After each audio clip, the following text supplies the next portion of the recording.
and was apparently about to reprimand him. But the other person was faster. "Do you have metal in your teeth?" they investigated excitedly, the pitch of their voice rising. They lifted themselves closer to James' face, apparently trying to get more of a clear view into his mouth, causing him to stumble back from their metal visage, quickly approaching his face. "What?" he blurted out, while being forced further back by their advancements in his direction. "Hey, what are you doing?" Sheeta yelled, agitated, trying to somehow get them to stop, but failing to find an angle in which she could dodge all 6 of the crawling metal legs. Finally, having overcome his first moment of shock, James held up both hands, trying to wordlessly establish a distance he would be comfortable with, keeping them in place while pacing back a bit more with his legs and sitting upright again. Then, deciding to humor them, he opened his mouth once more, but keeping his hands up. They seemed to intensely study the insides of his jaws while keeping the distance outlined by his hands. Behind them, Sheeta, who still seemed a bit unsettled by their sudden action, crept up, seemingly trying to find out what they were looking for, before shooting James a questioning glance, to which he could only...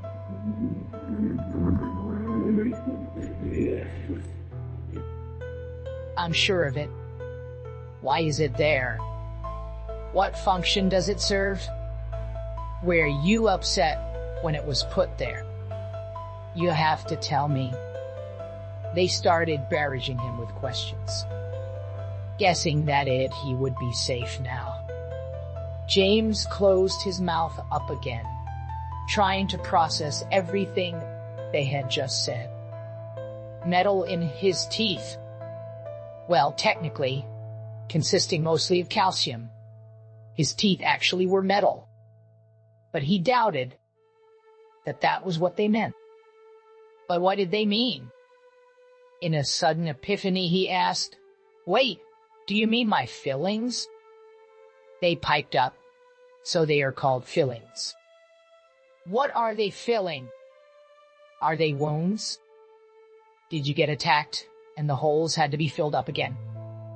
Is that a usual practice where you are from, or was it an experiment?" James shook his head for a moment, trying to order his thoughts against their onslaught, lifting one finger and stating, "Okay, just give me 1 second to breath." True to his word, he took a deep breath, in and out. Then he decided to work down the questions he still remembered, one by one. "Okay," he began. "First, yes, they are called fillings, and their function is to fill holes left in my teeth. Technically, they are wounds, but not really in the traditional sense, and I was not attacked either. Among my people, holes in our teeth happen if we don't take good care of them due to the bacteria living in our mouths being quite corrosive. And since I was pretty dumb as a kid, I had to get quite a few of them. As you can probably, it is a pretty standard practice where I am from." He then paused for a moment, trying to think if he had forgot anything, while they kept intently looking at his face, apparently clinging on to his every word. He could have sworn that he could see a glimmer, even in their literally lifeless eyes. Then it came back to him, and he quickly added, "And about whether or not I was upset when they put them in, it's kind of hard to say. I mean, I wasn't too thrilled at the time, but I wouldn't say that I was really upset. Or if I was, I definitely forgot about it." It was Sheeta who spoke up next. Looking at him with a disturbed expression, she said, "Wait, so you just replace parts of your body with metal if they aren't working anymore?" A shudder seemed to run through her whole body as she pressed out the sentence. James was not sure he could see the problem. "Well, yeah," he said. "What else are we supposed to do?" Just leave them broken? Ah! That wouldn't really fly with humans. Sheeta shuddered once more, seemingly having to cope with that for a moment. Their new acquaintance, however, seemed to have gained a very different effect from this new information. Are you saying that your people use these fillings on other parts of their body as well? They asked, the pitch of their voice rising ever higher as they spoke. Well, no. Not fillings, James answered, feeling a bit awkward at their excitement. They are pretty much exclusive to our teeth. But we have other stuff for other body parts, like plates for our heads or screws for our bones. He thought a bit, what other examples he could think of. Finally finishing with,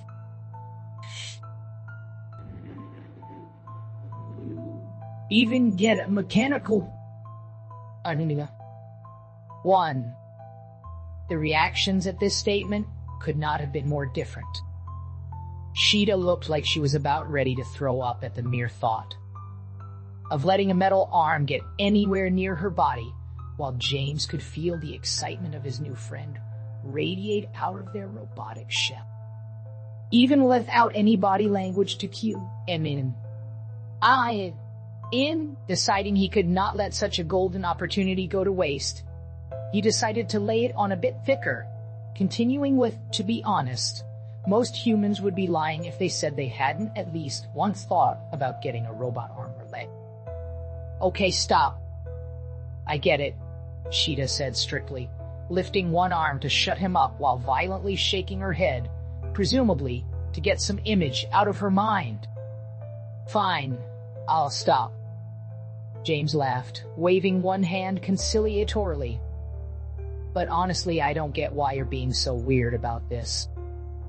Actually, you are the one being weird. Her reaction is perfectly normal. The synthetic, with what James could swear was a resigned undertone.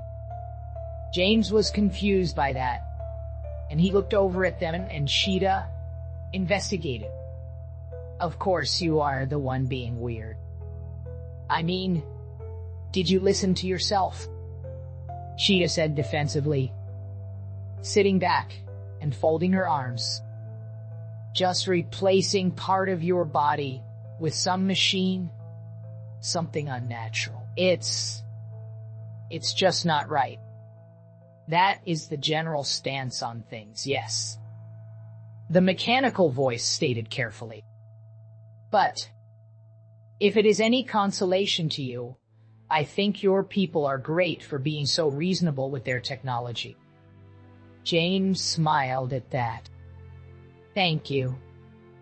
I don't need any consolation, but I appreciate the thought, he said calmly. Sheeta scoffed at that, mumbling, well, your people are weird, anyway. Relaxing her posture, she sheepishly exposed one of her large fangs towards him. James nodded back at her in silent understanding. Then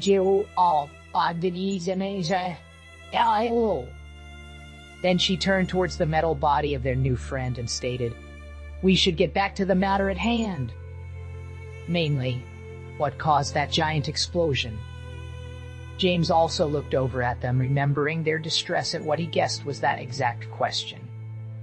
It is impossible, they simply stated coldly. I am certain. Nothing contained within my work could have caused this phenomenon. There is no mistaking it. It cannot have happened. And yet it did. Their unmoving shell allowed no reading of their emotional state. Sheeta looked very doubtful of their claim. James could understand that. After all, they both saw the extent of the damage caused. Well, maybe we can figure it out together. What were you working on?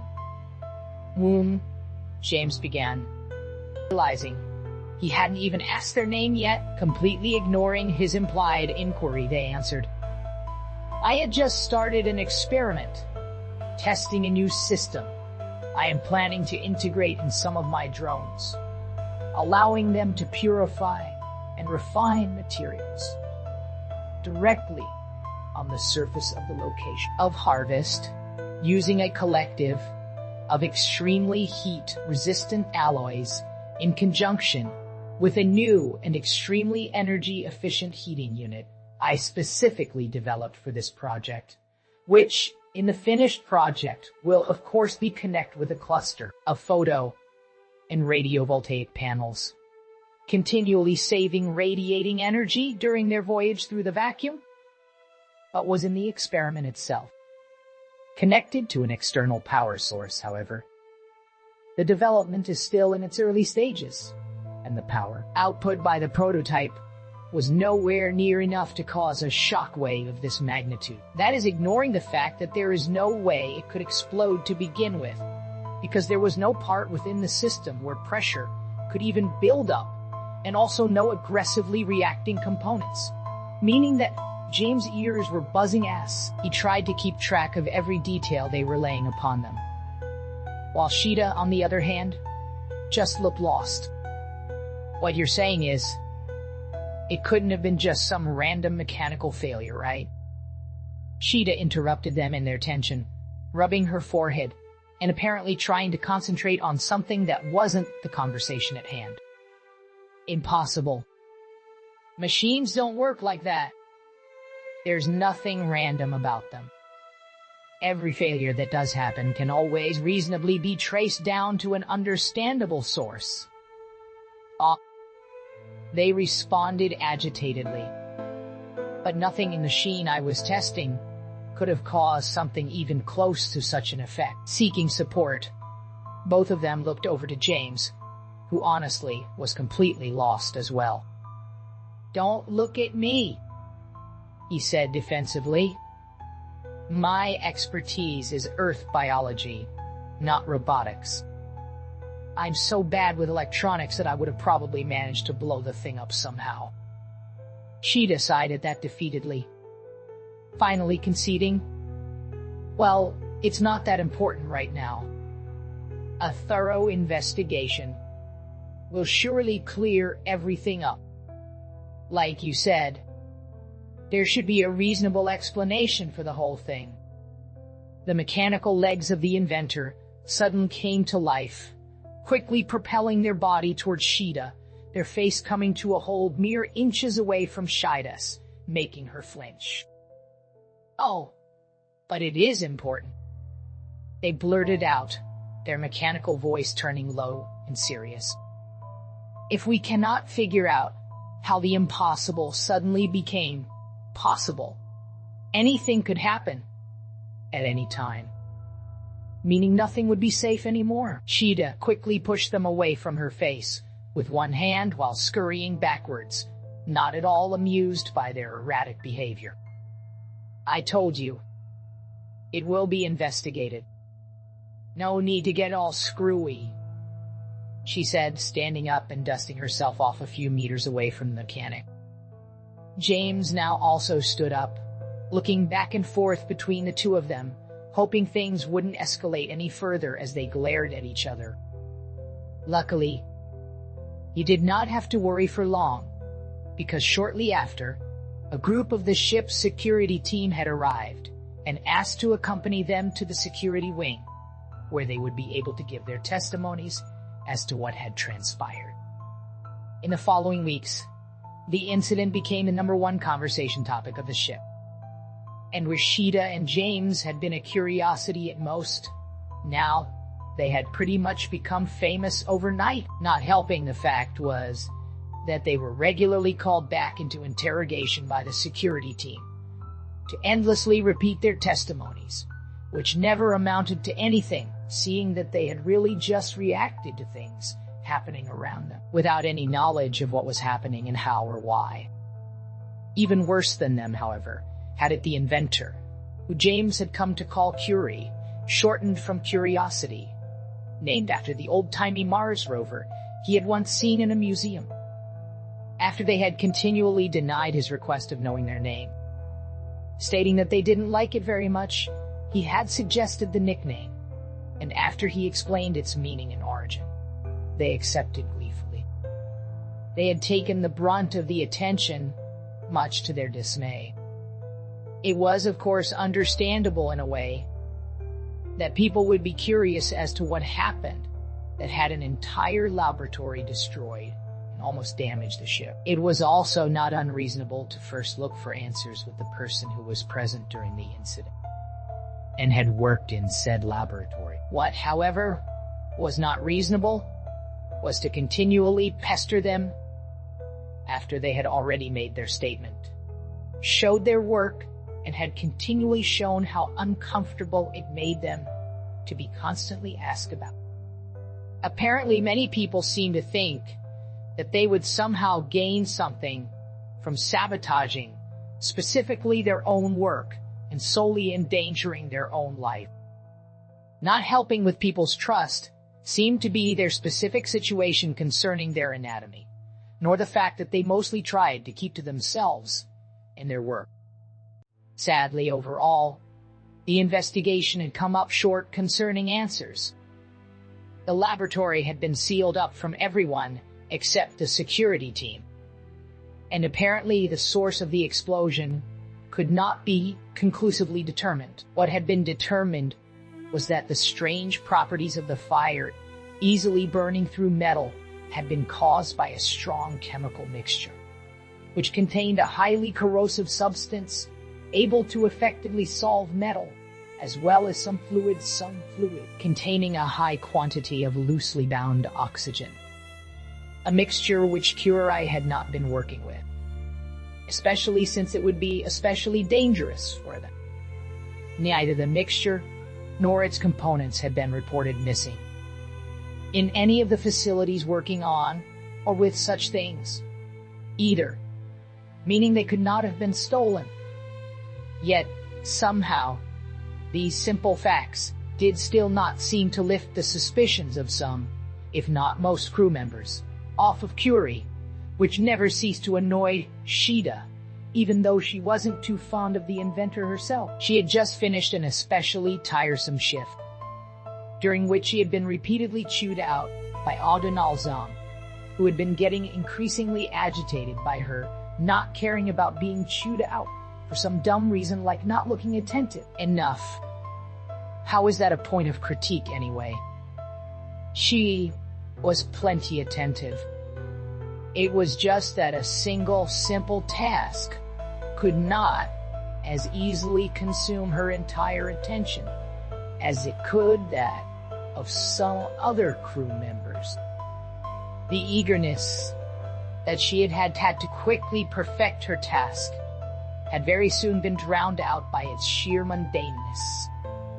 So, annoyed and quietly cursing the day, Nalzam had become her supervisor and absolutely ready to vent her frustration at anyone, either willing to listen or unlucky enough to flip her switch.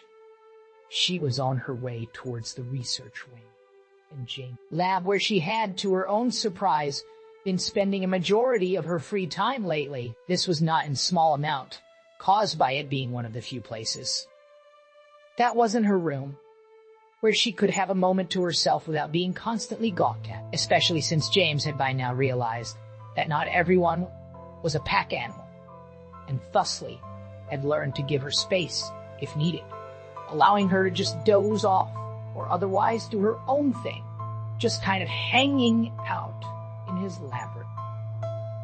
She realized, when she had thought the constant looks of their crew members had been annoying before, she wasn't giving them enough credit as to how irritating they truly could be.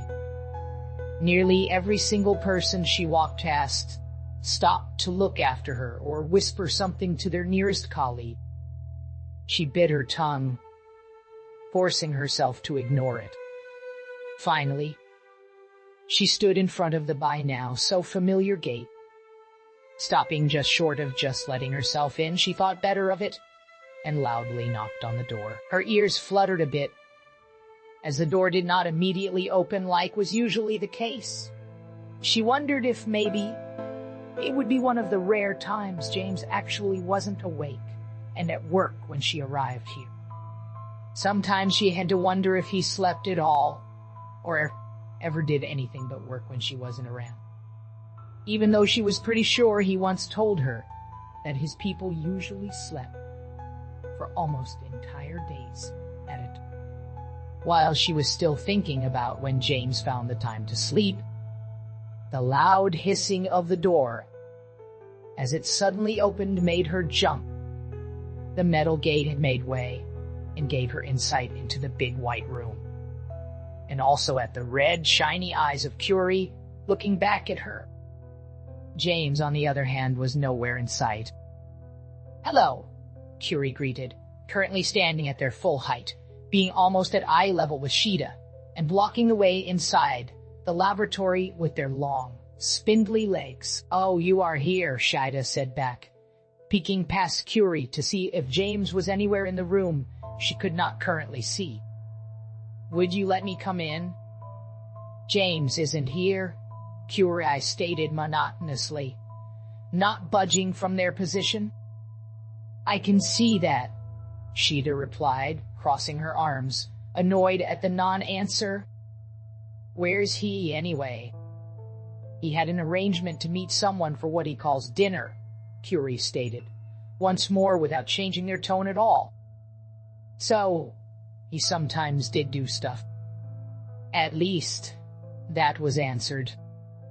Most of the time the two of them would go eat together, but it was good to know he was at least eating when she wasn't around."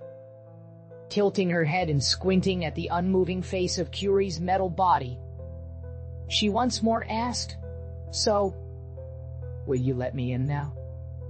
Curie didn't move. "I am not sure how comfortable James would be with you entering his laboratory while he is absent," they said. Sheeta tapped her foot on the ground, trying to contain her frustration. "Well, he's never had a problem with me entering before," she responded with a forced calmness in her voice. Curie slightly shifted their weight around as they replied, "That is true, but that was always with James there."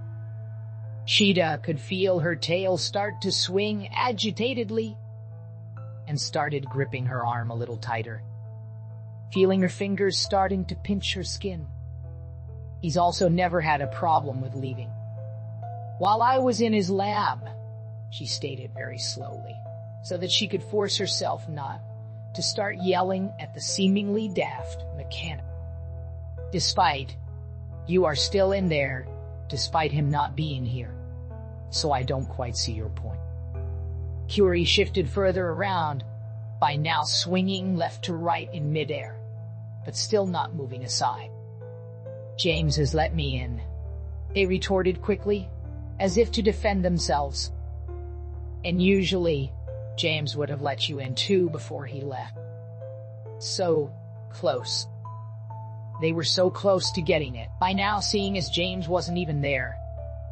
Sheeta could just as well have gone to her cabin instead, or she could be doing literally anything else with her time. But right now, for her, it was about the principle. "That's right. He usually just lets me in and then forgets I am even there, so he clearly doesn't care if I am in his lab," she bluffed at Curie, not quite able to hide the irritation in her voice anymore. "Maybe," Curie's mechanical voice quietly muttered. "But I really don't want James to be mad at me, in case he doesn't want you to come in here today." Was that really what they were worried about? They didn't seem to care nearly as much about her getting mad at them. "Well, if that is your problem," Sheeta said, deciding to try a new angle with them, her anger now subsiding a bit at her new idea. "Should he come back and don't want me in there, we can just say that I forced you to let me enter. That way he would only be mad at me, and you would be completely innocent." "But that would be a lie," Curie stated unsurely, stopping her swaying and standing frozen in place. With her anger slowly turning into a mischievous smile, Sheeta took a step back, tensed her legs, and sweetly cooed, "No." And with that, she quickly leaped straight over Curie's legs, easily clearing almost twice her own height, in both height and length, with one bounce. Curie's surprised reaction came too late, only managing to block Sheeta's slipstream with the two legs they raised into the air, while Sheeta landed safely on all fours, a few steps behind them, smiling very content with herself. Curie quickly whirled around, watching Sheeta getting back up again, and stretching while the door closed behind them. "See, now you have nothing to worry about," Sheeta murmured mellowly and yawned, while strutting around the room, looking for a good place to rest. Curie hastily scurried after her, quietly stammering, "No, you shouldn't do that. What if James doesn't want you in here? He's going to get mad." Seeing that only half of the workspace was currently in use, Sheeta had decided to make the other half her napping spot for now, elegantly hopping onto the countertop and sprawling herself out on the white surface. Dismissing their worries, Sheeta asked them, "Why don't you just call him and ask whether or not he is okay with me in here?" "I can't," Curie answered, still nervous, and pointed towards one of the countertops, where James's assistant once more laid around useless. Sheeta sighed, as it seemed to be a habit of his to be a complete chore to get a hold of. "I told you," she said confidently anyway, her anger having dissipated after her victory. "He won't care. And if he does, he's going to be mad at me, not you. I'm a big girl. I can handle it." Then she turned onto her side, facing Curie, supporting her head on her hand and smiling smugly, while lightly swaying her tail. "Or are you going to throw me out?" she cooed, almost challenging them to try and do so. "I will not," Curie stated with a hint of annoyance in their synthetic voice. "It seems reason can't keep you from being here, so neither can I. Just tell James the truth, in case he comes back and does want you out of his laboratory." "Will do," Sheeta yawned, turning to her other side and curling up, while Curie walked over to the other half of the workspace. For some time she just laid there, dozing off a bit with the mechanical clacking of Curie's movement, and from whatever she was doing, soothing her ears. But while she had worked hard for this nap, the countertop was hard, cold, and overall pretty uncomfortable. And after the effort it had taken to get there, she was not nearly as tired as she had been anymore. For a short while she rolled and turned, shifting her weight to try and get comfortable, before finally giving up and deciding that she was bored. Her ears slightly twitched as her attention was once more pulled towards the mechanical sounds coming from just a few meters besides her. She perked her head up, looking over at Curie, whose foremost legs had somehow sprouted multiple smaller appendages, both of them now fiddling with 3 tools each, taking apart some box-shaped device with a plastic outer shell. On all fours, Sheeta slowly creeped over towards them, nosily eyeing the inventor's meticulous handiwork. She was impressed at the precision of the many tiny arms coming out of their big legs, the actions of many of which she couldn't even keep track of most of the time. Neither did she know the function of any of the tangled insides of the machine, which Curie seemingly effortlessly navigated. Creeping still a bit closer, and trying to sound as innocent as she could, Sheeta asked, "Sue, what are you doing in here anyway?"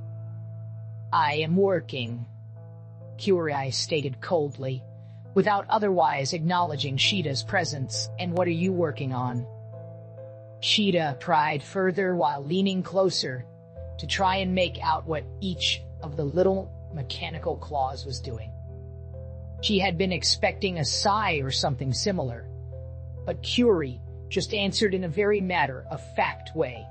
"With my laboratory destroyed and my work set back for months, as well as temporarily defunct, I have decided that I would spend my time studying these examples of Earth technology. With James' permission, of course. It is fascinating, really. The human's approach appears to be minimalistic at every angle, always seeming to find the lowest common denominator between different parts and functions, allowing their parts to be nearly universal, allowing for quick assembly of new devices with different functions, with only minimal work on developing new parts. Of course, that takes away from the overall efficiency a bit, but it allows for so much flexibility that on a large scale, it probably makes up for it. Sheeta tilted her head at that. You don't seem too upset for someone whose work and lab have just been destroyed a short while ago, she reckoned, now looking at their metallic replica of a face.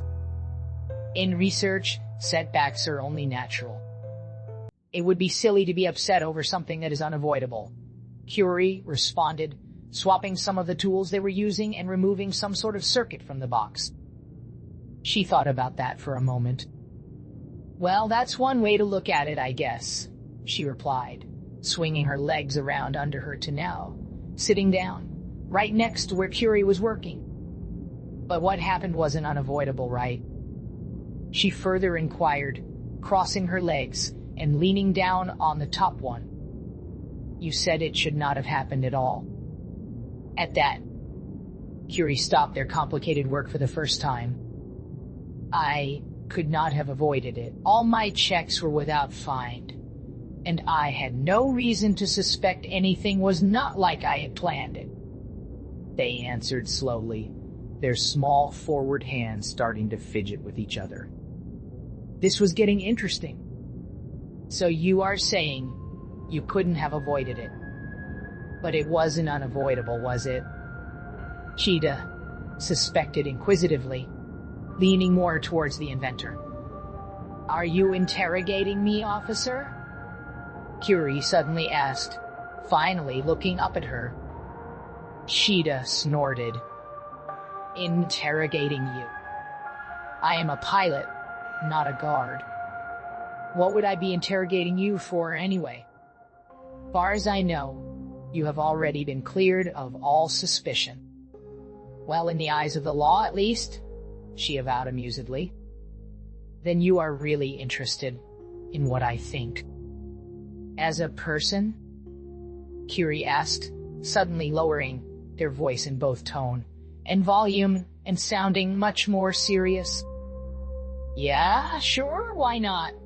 She replied, shrugging. And you have no obligation as an officer to share what I would tell you with your superiors? Curie further inquired, now also leaning a bit closer towards her. Sheeta thought about that to a moment, picking at her fangs with one of her claws while pondering it. Not as long as it doesn't directly endanger anyone or isn't strictly illegal. And that is assuming I would care to do so in the first place, she finally explained.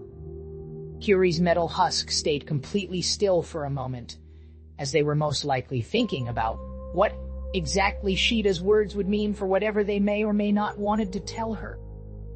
It took a while until they had seemingly reached their conclusion, lifting their face and shifting their body to directly face Sheeta. They said, "Then I believe you could be the right person to talk to. Will you listen to what I have to say?" A Job for a Deathworlder, Chapter 6. In a quite satisfying gesture she had copied from the human, Sheeta answered while opening her lips way more than was necessary. Well, if you seriously think this could get you in trouble, I can't let you bear it all on your own now, can I? Whatever they would have to tell her surely had to be interesting, although they were a bit too trusting about the whole thing, if it could theoretically have actual consequences. Curie shifted their legs, bringing their body even closer towards Sheeta, while gesturing for her to also come closer with their short arms. Sheeta did as she was told, and leaned in towards Curie's face, turning her head sideways and her ear towards the small person. Shifting uncomfortably and fiddling with their hands, Curie began to explain.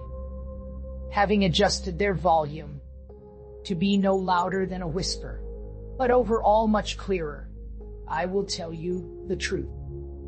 I do not think what happened was unavoidable, and I think the people who are currently in control of my laboratory are not being truthful. Sheeta didn't quite know what to make of this. It was true that the incident had been quite strange. And of course she herself had long since come to the conclusion it must have been caused on purpose. So of course it was not unavoidable. But what did they mean by the investigators not being truthful?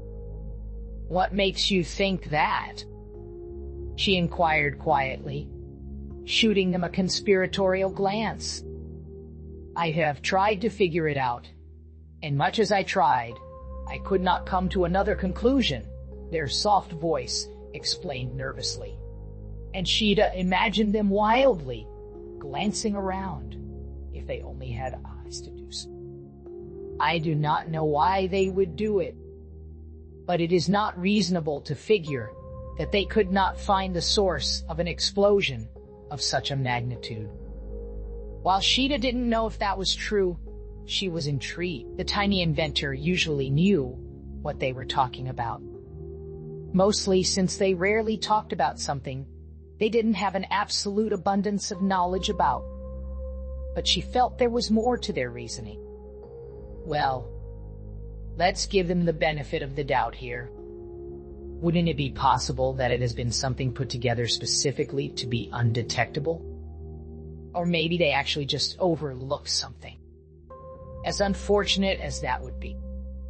She whispered back at them. Curie shifted their body to make a gesture similar to shaking their head. Not impossible, but unreasonable. I have figured something similar and offered multiple times to take a look at the findings myself.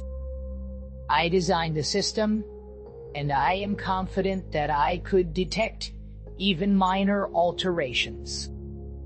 But ever since the incident, I have been declined access to my laboratory, they further stated.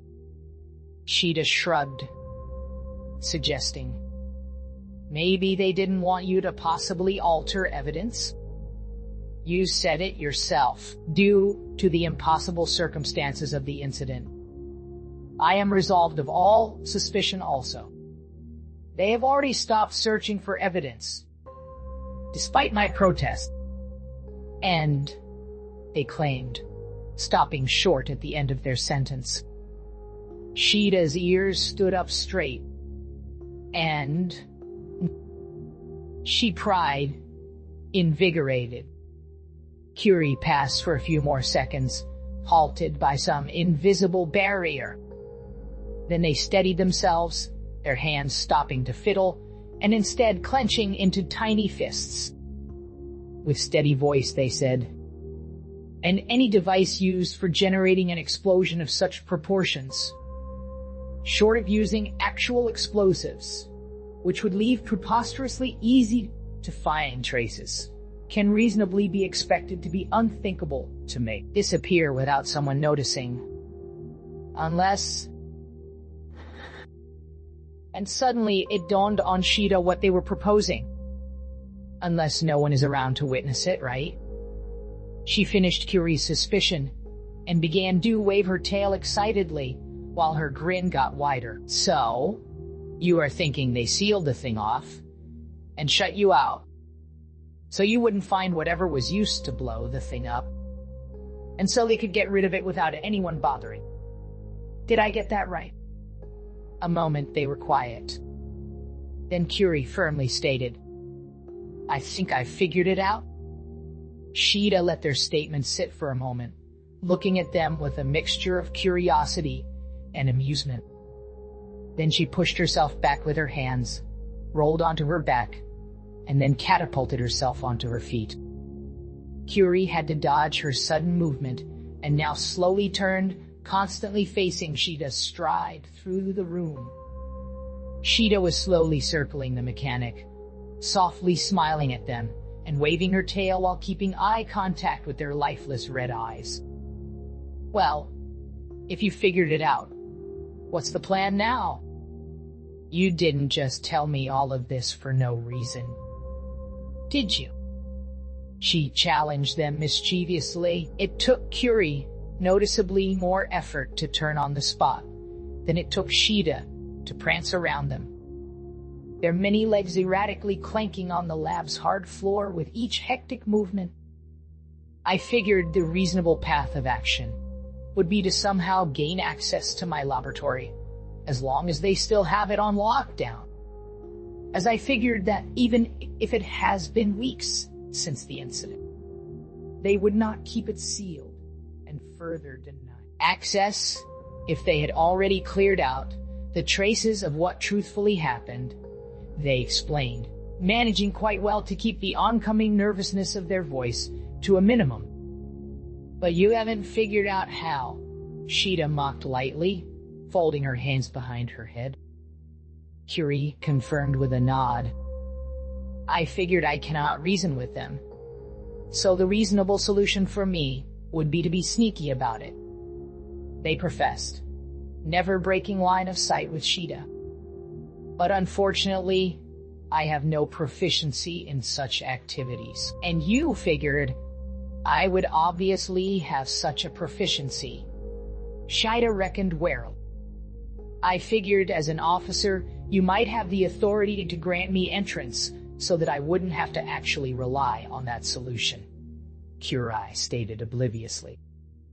Oh, Sheeta said, suddenly stopping in her tracks and losing her bravado, staring at Curie for a moment before dully answering, well, no. Sorry. I don't. Curie seemed disappointed for a moment. Sheeta quickly waved her hands reassuringly to stop them from giving up too quickly, after she had finally gotten something engaging out of it. Well, maybe I don't have the authority to get you in there, she quickly sputtered. But I do know how to get into places I'm not supposed to be. Curie stared at her for a moment. Are you offering to help me sneak into my laboratory? They asked cluelessly, rhythmically bending both sides of their legs. Wouldn't that get you in trouble? Sheeta took a deep breath, trying hard to look and sound reassuring. Well, what you said does make sense, and if that damn explosion is going to make so many problems for me, you better believe I want it investigated properly, she exclaimed energetically, before shrugging with open hands and casually adding, despite, I'll only get in trouble if people find out about it, which would go against the whole being sneaky thing anyway. So yeah, I think I can get you in there. For some time, Curie seemed to process what Sheeta had just told them. Then they suddenly scurried over to Sheeta with unexpected speed, getting uncomfortably close, but not actually touching her. That's great! They yelled out excitedly. Thank you! Thank you! Thank you! Sheeta stepped back, waving her hands defensively. Hey, no problem, she stammered awkwardly, caught off guard. Anything for Pal. Curie once again stopped for a moment, their red beady eyes staring unsettlingly without focus. Yeah, they said quietly. That's right.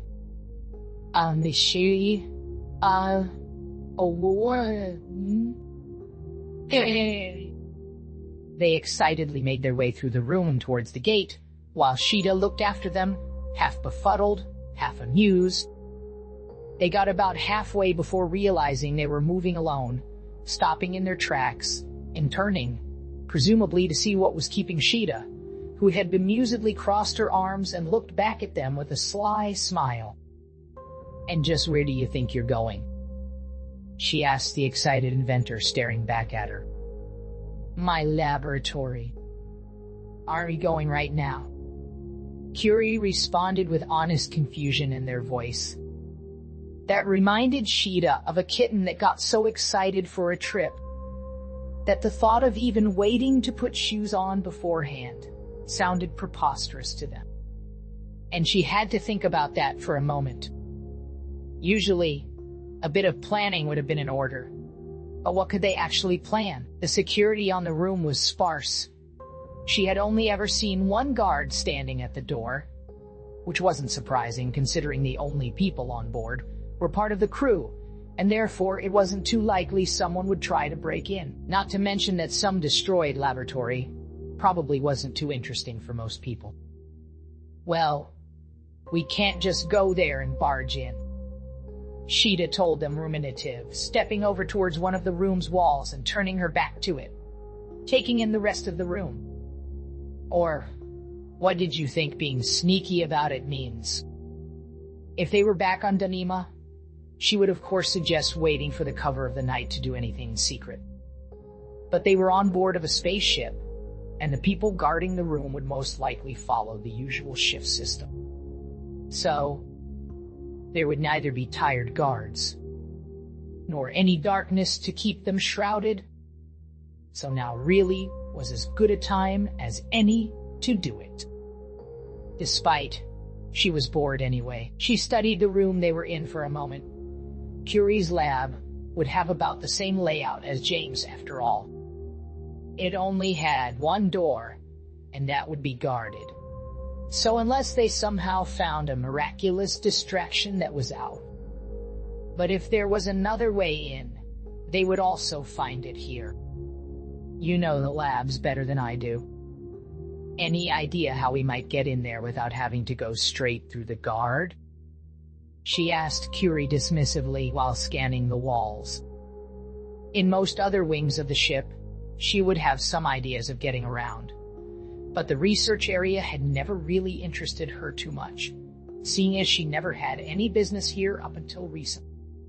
Curie seemed to ponder her request, their metal body unnervingly staying still as a statue while they were thinking. The research wing is designed so that the different laboratories do neither interfere with nor endanger each other, or the rest of the ship with possible accidents in each one of them. So the different laboratories are pretty much isolated, they slowly began to state. I'm guessing that means the air vents are out of the question, Sheeta supposed while looking at the grids welded in place in regular intervals along the upper parts of the walls, as well as the ceiling. They are. The filters in place are designed to even keep out the smallest impurities, and would not allow us any way of passage, explained Curie. Sheeta started to walk back and forth while thinking, and she and Curie went back and forth for a short while, with her making suggestions and Curie shutting them down. No extra entrances, no outside access points for maintenance, neither for electronics nor for water, absolutely no holes, nooks, or crannies to squeeze in through. Sighing irritated, Sheeta shook her hair out of her face, slowly starting to ponder if they could somehow lure the guard away without giving away who was trying to get into the room, as she began to surrender to the fact that, to them, the room was pretty much impenetrable, short of breaking down a wall.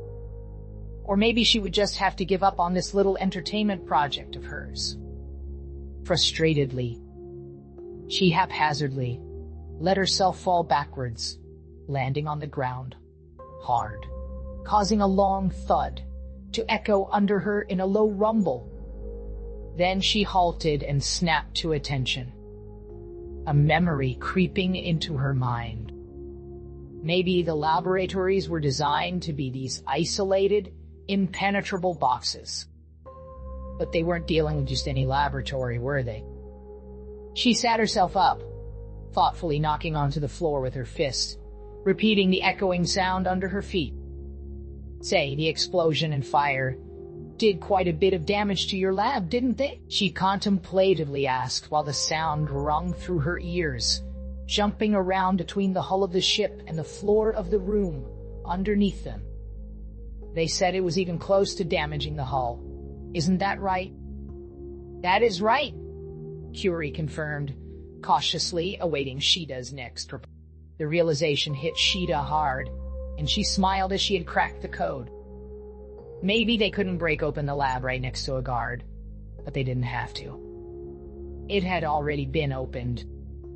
The hole they couldn't find in this laboratory was there in the other one, provided directly by the very mystery they were trying to uncover itself, and burned neatly straight through the lab's floor. With Curie in tow, it took Sheeta a good bit longer than she expected to reach from the research to the mechanics wing. Stopping for a moment, Sheeta casually leaned against the wall next to a big, nondescript door. While leaning down, she looked over to Curie, who had stopped behind her and now looked at her confusedly. Every passing crew member shot them a poorly disguised stare. Being the talk of the ship at the moment really didn't help with going unnoticed. Why have you stopped? Curie suddenly asked out loud. Sheeta had to suppress her urge to flinch under their outburst, trying to keep her appearance as casual as possible, while signaling Curie to be quiet. Is there a problem with your plan? They responded to her gesture, completely ignoring it in the process. She shot them an annoyed glance. There was a problem indeed, and it just wouldn't keep quiet.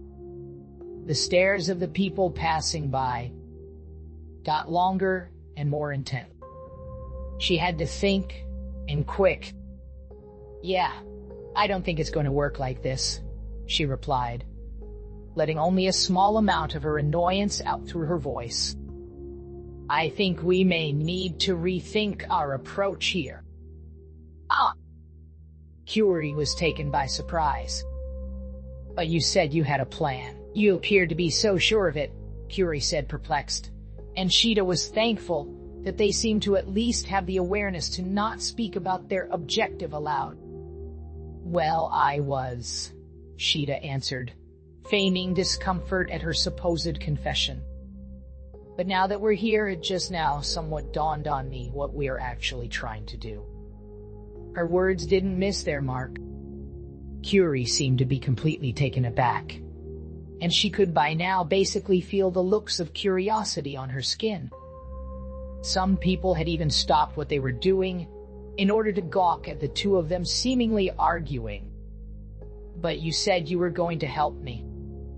You said it wouldn't be a problem, Curie said, not agitated, like Sheeta had imagined, but with a stinging, calm disappointment that filled even Sheeta's stomach with a faint, dull feeling. Taking a deep breath, she responded, Yeah, and I was going to, really. It's just that. Curie voice trail off, and seemingly coincidentally, letting her gaze wander over towards the group of people staring at them by now, who hastily averted their eyes, trying to seem like they hadn't just been shamelessly gawking,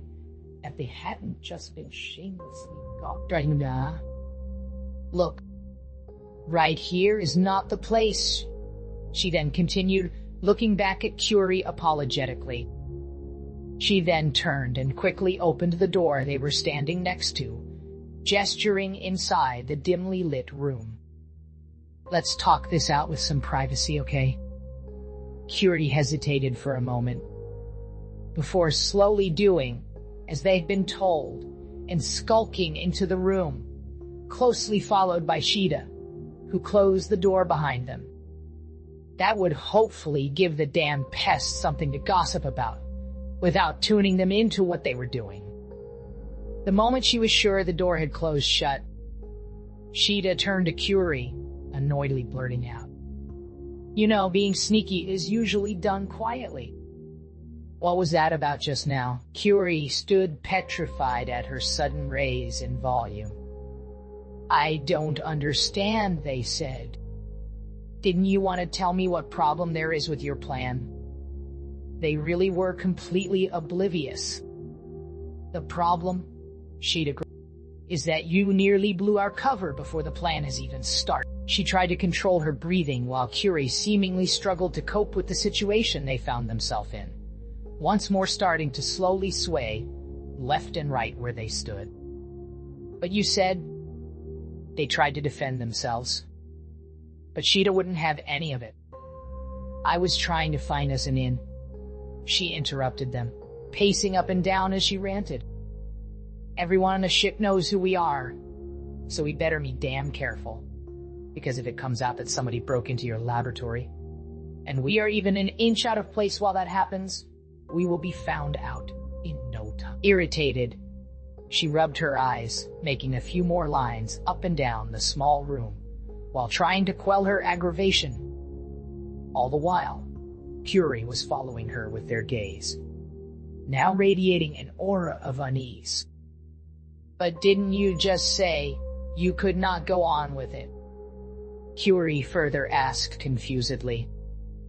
I was lying, Sheeta blared out, putting emphasis on each syllable, putting on an act so that these idiots out there would have something to speculate over, instead of thinking about what we are actually doing here.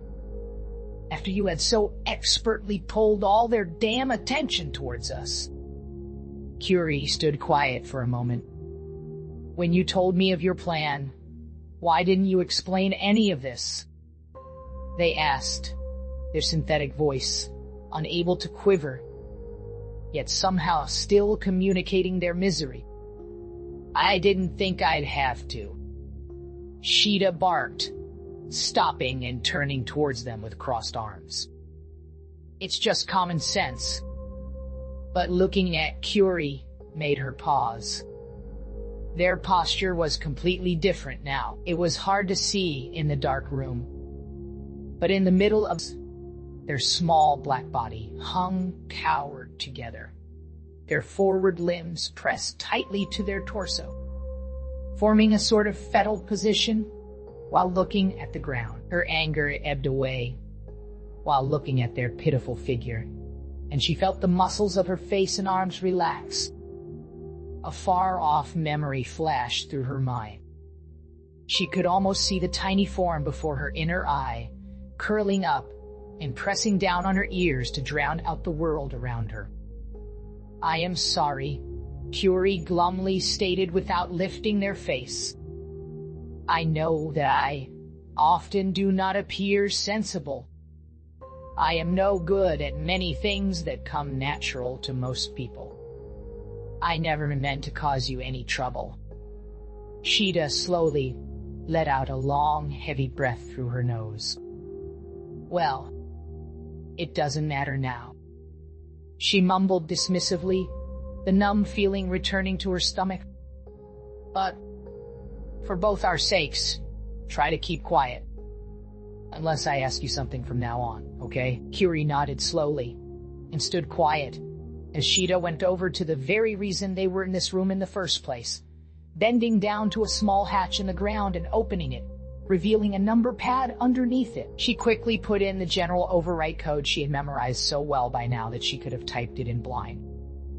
Next to her, a bigger hatch that had been nearly invisible beforehand loosened from the floor panels, popping up with a slight hiss. Sheeta grabbed the latch and propped it completely open, allowing vision inside the nearly pitch-black void. Then, while sitting down on the edge of the trapdoor and staring into the darkness, Sheeta sighed softly and added passingly, and I'll try to remember explaining everything that needs to be done beforehand. And quiet as a shadow, she slipped down into the darkness. In the meantime, far away from his friends trying to remain unseen, James had a very different problem. He pressed himself against the wall of the ship, just behind a corner, and looked back the way he had just come, his eyes strained while scanning across all the crew members still populating the hallway. What had started as a weird gut feeling at first had turned into a certainty over time, and it had only intensified more and more since the incident in Curie's laboratory. And if his instinct was anything to go by, those things were probably connected. Luckily, whoever was following him may not have been an amateur, but they weren't exactly a professional either. They were extraordinary at concealing themselves to a point where even he had not yet been able to actually spot them. But they also allowed themselves to be figured out pretty easily and left other ways to track and notice them wide open. And today he had felt like it was time to start putting the knowledge he had acquired to some use. The first thing he had learned was how to lure them out. It was easy enough. He just had to be out and about without his assistant for an extended amount of time. Today's dinner plans had pretty much played into that perfectly. So, right now, he was waiting for them to finally make their move. Unfortunately for now, the only eyes he could feel upon himself were those of Moore, Quies, and Pippa, all of whom were looking at him with a mix of concern and amusement. "I am still not quite sure what you are trying to accomplish," Moore commented. Other than him, she was not pressed against the wall, instead standing tall, a few more meters into the hallway, away from the corner. Her comment earned her approving gestures from their other crewmates. "I told you, I need to know what I am dealing with," James answered, still peering around the corner. "For now, I just want to try to get one good look. After that, we'll just have to stick to the plan." "And you're sure there's something to get a look at?" Pippa chimed in, stepping closer and poking her head around the corner, right above his head. "Hey, watch it!" James yelped out and shot around, pushing against Pippa's massive frame, forcing her backwards and away from the corner. "What if they see you?" Pippa didn't seem too pleased about being moved so indignantly and gave him a very disapproving. "Pippa's right, you know. I don't understand how you can be so sure of something you have no indications for," Moore said, and combed along the fur of her arms with her claws.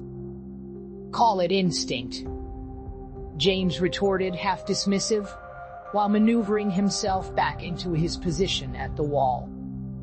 "Besides, no indications is a bit harsh, don't you think?" His companions swapped meaningful looks with each other. After a few seconds of silent contemplation, most eyes came to rest on Moore, who let out a soft sigh.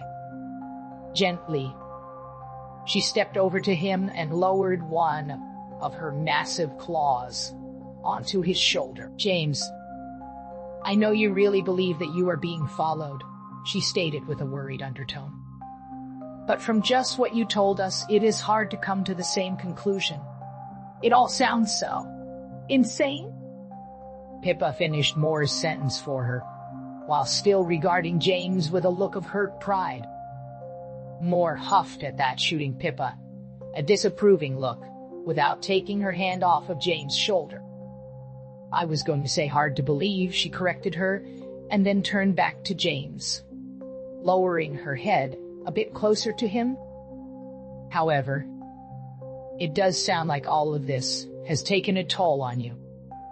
The first time in a spaceship is hard on the mind in the first place. And combining that with all that has happened to you already." James let out a long breath and pulled himself away from the corner, turning to face his crewmates.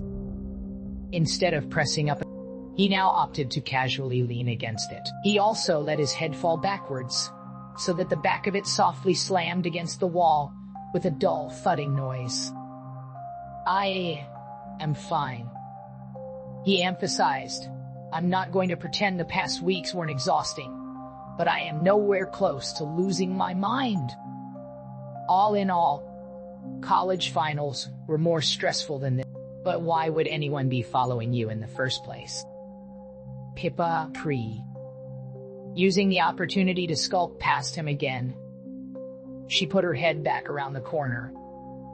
Not bothering to stop her again, James simply looked over at her back and answered, "Well,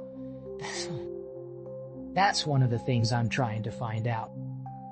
I have some ideas, but none of them really make sense, considering they watched me even before all of this started. And yet, you are sure this and the events in Curie's laboratory are connected?" Moore inquired, not dropping that worried tone of hers. "It would be a wild coincidence if they weren't, don't you think?" James replied, gently brushing Moore's claw off of his shoulder and pushing himself off the wall in order to step back over to Pippa. "I mean, it sounds hard enough to believe that crew members follow me around and sabotage Curie's lab in the first place. But those things happening around the same time completely coincidentally? I don't think so." "Wait, sabotage? Who said anything about sabotage?" Pippa chimed up and turned around towards him. "Wasn't the whole thing an accident?" Moore swayed her giant head in agreement. "The investigation was unconclusive as to what caused the explosion, and therefore it was chalked up to have been an unforeseen mechanical failure," she confirmed. James rubbed his eyes and had to hold an annoyed sound back from leaving his lips. "Oh, my sweet summer children," he lamented without looking up at them. "They can hardly go around saying that was sabotaged when they were the ones who sabotaged it. Wait, now you're saying it was Command who blew the thing up?" Pippa exclaimed agitatedly, causing James to quickly shush her with his finger before his mouth. Before answering, he glanced around at the other people, loitering in the hall, making sure no one was getting too interested in their conversation. Luckily, people seemed to be quite a lot less interested in him, while he wasn't hanging out with either Sheeta or Curie. "Calming down a bit," he replied. "Well, either them or someone they specifically want to protect. And since it's most likely also one of them that's following me, I am going with the first option for now." Pippa, who seemed less and less enthused with what James had to say, chimed in once more. "And how'd you get that idea?" "Instinct again." This time, James could not stop an annoyed sound from escaping his lips. "I already told you, whoever they are, they show up when I don't have my assistant with me," he explained, and started pacing a bit in front of Pippa, meaning they most likely don't need to follow me around when I have it with me. "And you think is that?" He stopped his pacing and looked Pippa dead in the eye. By now, she could hold eye contact with him well enough. So, for a moment, it devolved into an impromptu staring contest, which also allowed James to see that she wasn't really thinking about what he had just said. By now, he couldn't even blame her, because, as upset as he was with her, she probably was just as upset at him. And by experience, each of them was as thick-headed as the other. "I am still not sure I see the connection." Moore stepped into the conversation once more, breaking the two of them up for just a moment. It was just enough for James to regain his focus on the situation at hand. Now, more annoyed at himself than at Pippa for snapping like that, he shook his head to clear his mind. His hand reached for his forehead, and he supported himself like that for a few seconds, before taking a deep breath and looking back up at Moore. "Come on, guys, you are smarter than this," he said with only a hint of disappointment, but a lot more honesty in his voice. "They clearly want to keep tabs on me. That's why I am being followed. However, they don't need to follow me around when I have my assistant with me. They also don't watch me in either my cabin or my lab all the time. Yet they are fully aware when I leave without wearing my assistant. He really didn't want to spell it out any further. It really wasn't rocket science. Hell, they probably would have figured out rocket science faster than this. At least this time, he finally saw those big brains of his colleagues working behind their eyes. With one look above his head, he realized that Quies had already understood what he wanted to tell them, but they weren't speaking up. Instead, they looked lost in thoughts all of their own. Moore and Pippa, however, seemed a bit more reluctant to accept the reality he was trying to sell them, mulling the information over a few times. The computer system, Moore finally concluded. You're saying they're getting a fix on your position, Pippa continued. Now they were getting somewhere. Bingo! James exclaimed with a snap of his fingers. They know exactly where I am, and presumably what I am doing as long as I am either wearing my assistant or standing near a screen of the board computer. Like a cow when there's lightning. That's how his mother would have described the faces of his crewmates when it had finally clicked for them. Or maybe like a deer in headlights was more fitting. They stood for a moment with blank stares and open mouths, apparently surprised at what had come out of their own mouth. But how did you figure that out? How did you even get the idea? Moore asked, dumbfounded. It's what I would have done. So it was the first thing I thought of. I just had to make sure my hunch was right. And when they followed me whenever I expected them to, I knew I had them figured out, James explained, now reinvigorated and going back to watching the hall behind them for a moment. Looking around the corner, there was no sign of anything suspicious yet. Even though all kinds of people were using the hallway as always, he had yet to find what he was waiting for. Having apparently snapped out of her anger just as much as him by now, Pippa slowly seemed to adapt to the situation, gaining back her typical energy. But wait, isn't it more likely that they've just been hacked? She reckoned, and with that, contributed about the smartest thing that had been said this entire conversation. James paused for a moment before answering, thinking it over one more time. I've considered it, he responded slowly, almost hesitantly, and his grip on the wall tightened. And it's certainly not impossible, but all in all, that would still leave the events as sheer coincidences and an entire party unaccounted for. So, as long as I don't find a reason to think otherwise, I'll stick to the Occam's razor for now. He had to admit it to himself. Deep down, he hoped that he was wrong. The what? Pippa inquired indignantly. James shook his head. The maximum parsimony principle, he corrected, wondering how he had switched to Earth lingo without even noticing. Choosing the easiest explanation. As long as there's no evidence suggesting otherwise, Moore clarified his statement, as Pippa's look of confusion had not vanished from her face. But I still feel you may be biting bark and expecting sap here. Is that not a bit too simple of an approach for a suggestion of this severity? James was about to turn around and explain himself once more, when a sound gave him pause. A clanking sound, coming from just above his head, caused him to look up. Moore and Pippa also fixed their gazes on the origin of the sound. In an attempt to gain their attention, Quies had banged their tail against the wall, causing their scales to rattle and grind against each other. A moment after the impact, they shook themselves for a moment, the sound, as always, giving James goosebumps. Apparently, they wished to add something to the conversation.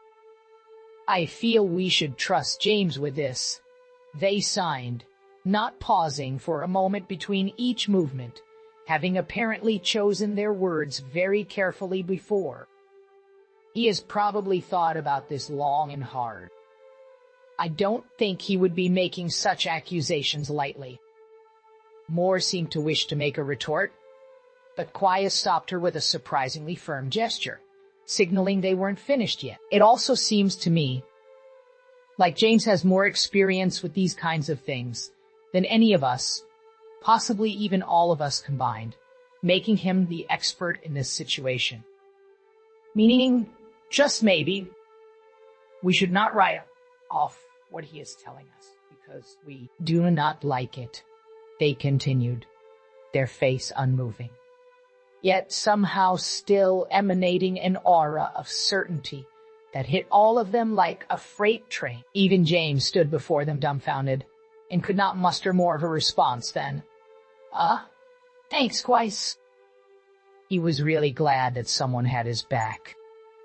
He just didn't quite expect this. Quais turned, now focusing their attention onto him, and once more shook themselves, rattling their scales. Don't worry about it, they signed, suddenly putting on a much more casual appearance than James was used to from them. However, I have one question as well. With that, they looked at James expectantly, guessing it was what they wanted. He acknowledged them with a nod of the head and listened carefully. Quais nodded back and continued. Why did you ask us for help with this? It pains me to admit it, but as you have probably noticed, we aren't exactly made for this kind of thing. And I can't help but feel that your usual accomplices would have been a much greater help in your situation. So why not ask them? The thought didn't seem to have occurred to the other two, who now looked at James with the same expecting look Quai was giving him. James laughed to himself guiltily. You're starting to ask the right questions. I'm proud of you, he said with a grim smile on his face, his right hand instinctively reaching for the 5 scars on his left arm. It's complicated. It's not like I want to keep it from them, or that I don't want their help. But I really can't get them involved for now. His sentiment gained him some unbelieving looks from his crewmates as he paused for a moment to gather his thoughts for an explanation. Well, as much of a help as Sheeta would be, she is also an officer working for the exact people I'm trying to uncover here. And while I don't think she is involved, I sadly just can't be sure of that right now, he started, while avoiding eye contact with everyone, only finally looking back up at his colleagues as he laughingly added, and not to sound mean, but Curie couldn't keep a secret to save their life. And I mean that quite literally. Silence followed, broken by the footsteps and murmuring of other nearby crew members. The first one to speak up was Moore. This really has been on your mind for a long time, has it not? The old woman asked, with a tone that couldn't sound more motherly, even out of an alien throat. It was a tone James recognized all too well, and it stirred up some bad memories. Of course, he couldn't fault Moore for that, who clearly only had his best in mind right now. So, he answered through clenched teeth, swallowing his dark thoughts. Yeah, but it's okay. I've been through worse. Like clockwork, he added, in the back of his mind. Some of his emotions must have still been visible on his face, though. Because, nearly synchronously, Moore and Pippa took a step towards him, each reaching out one of their arms. He reached up with his hands to grab the reassuring arms of his friends, one resting on each of his shoulders. He felt their warmth flowing into him through the tips of his fingers, and just for a second, he closed his eyes, just enjoyed the moment of contact between them. Well, maybe we aren't much help, but if you're actually serious about this, will damn well help out," Pippa declared, softly bouncing in place while holding onto him. "This is something that needs to be cleared up. No matter if you are right in your presumption or not," Moore agreed, shaking her big head side so that the matted fur of her neck flew around wildly. James couldn't help but let out a small, relieved chuckle at the innocent enthusiasm of his friends. Then he looked above his head once more, where Quias was still standing. Now he was more thankful than ever that they had stood up for him. Although he could never quite read them, he felt like their still face was still not cleared of the concern and thoughtfulness he had felt on it before.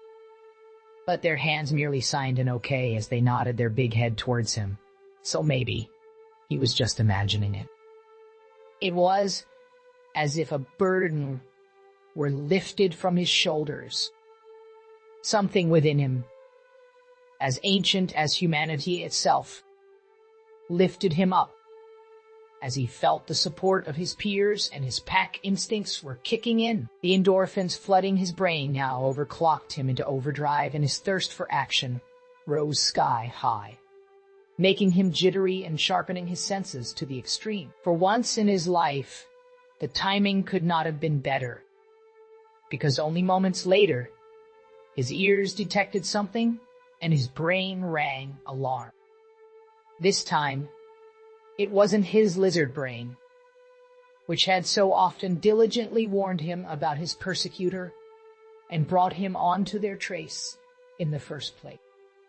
No, this time, it was a part of his brain he was all too familiar with, a part he had been training and honing for a big part of his life, for his personal interests as well as for his work, and, foremost of all, a part that was most decidedly human. Unlike his eyes, his hearing wasn't anything to write home about. He could hear well enough, but it wasn't anything extraordinary. In fact, the ship's atmosphere was one his ears were not designed for, meaning he probably heard worse than many other crew members instead of better. And yet, of everyone present, he was sure he was the only one who could even notice that sound amongst the cacophony of noises, or rather, the sounds. A pattern of sounds, in fact. 2 feet, hitting the floor almost at the same time. But not quite, leading to 2 thumping sounds that followed one another very closely. The footsteps were light and most likely didn't stem from a large person, but the abrupt sound indicated the entire mass hitting the ground at the same time, creating an image of a skipping motion in his mind. And between each skip, there was a pause. About half a second when they were walking and only a third of that when they were running. A pattern indeed. And a pattern is something that can't get past a human, especially not one that he had made a specific effort to remember, and remember well. His grin must have gotten wider, because his new partners in crime pulled away their hands and looked at him expectantly. "What is it now?" Pippa asked, her bouncing in place getting more erratic by the second. Moore asked the same question with her gaze alone. James stood up straight, interlocking the fingers of his hands with each other, and stretching out his arms, causing the muscles, joints, and ligaments in them crack and pop. Then he stepped over to the corner one last time, pressing up against the wall again, and casually glancing into the hall. The corners of his mouth rose into a smirk as he answered, Now, it's showtime?" A Job for a Deathworlder, Chapter 7, Part 1. Chapter 7, Part 1. No plan survives first contact with the enemy. Back on Earth, that horribly butchered version of a quote was repeated over and over again. The idea that you cannot plan for what anyone not under your command would do in any given situation with any kind of certainty was a necessary lecture in precaution after all. Keeping that in mind, James had of course been prepared for the possibility that everything he had laid out neatly in his mind would go off the rails really fast. It even went so far that, as he kept walking down hall after hall, it felt to him like something was wrong when he kept hearing the footsteps of his pursuer follow after him loyally, just as planned. He tried his best not to let it show that he noticed, of course, even while concentrating not only on the sounds behind, but also on the way in front of him. Luckily, while he may not have been a great actor, his lineage meant that he was standing on the shoulders of giants. Humans, after all, had a whole history of intrigue and deception to look back on. So, being used to having to sneak something past other humans, playing bait for someone from space, all in all, shouldn't be too hard. Though he had to admit, he was still amazed at some of their capabilities. All the while, they were following him. They managed to stay completely out of his line of sight. Whenever he turned or looked around, he could, at the most, see some stray part of their body stick out behind another crew member or whatever else they managed to hide behind at the moment. No wonder he was never able to catch them. It made him wonder if this was a learned skill they had gained through a lot of training, or if it somehow came from a natural ability they had.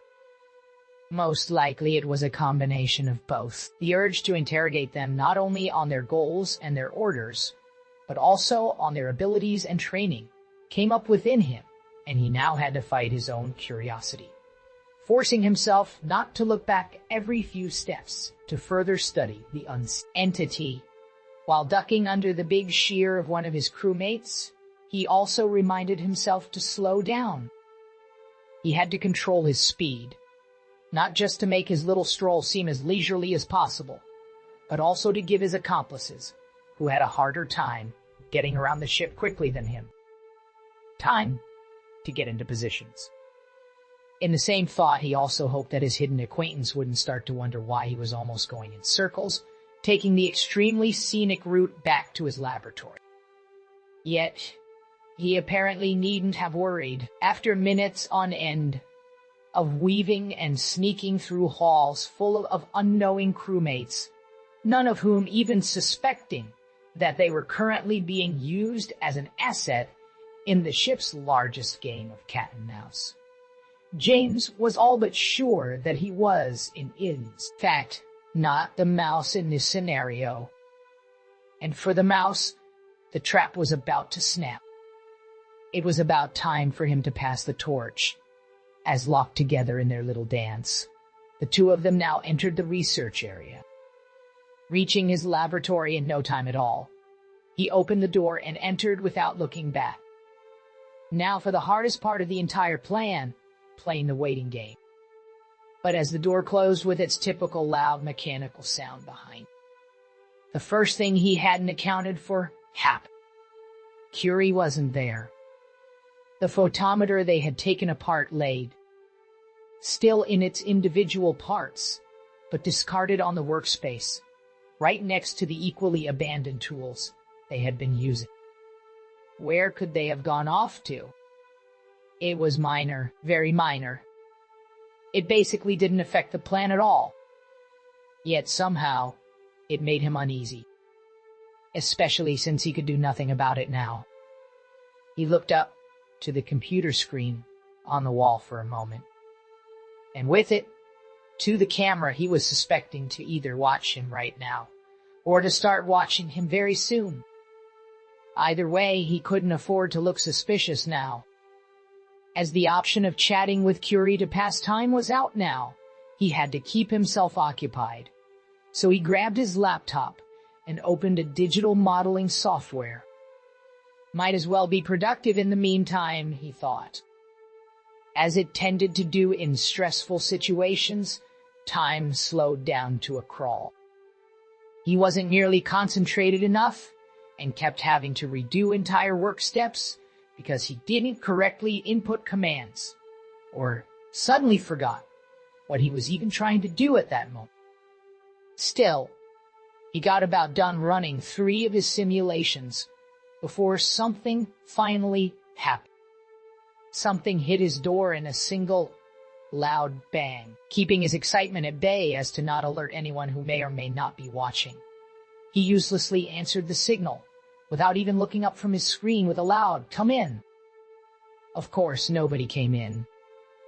Nobody answered either.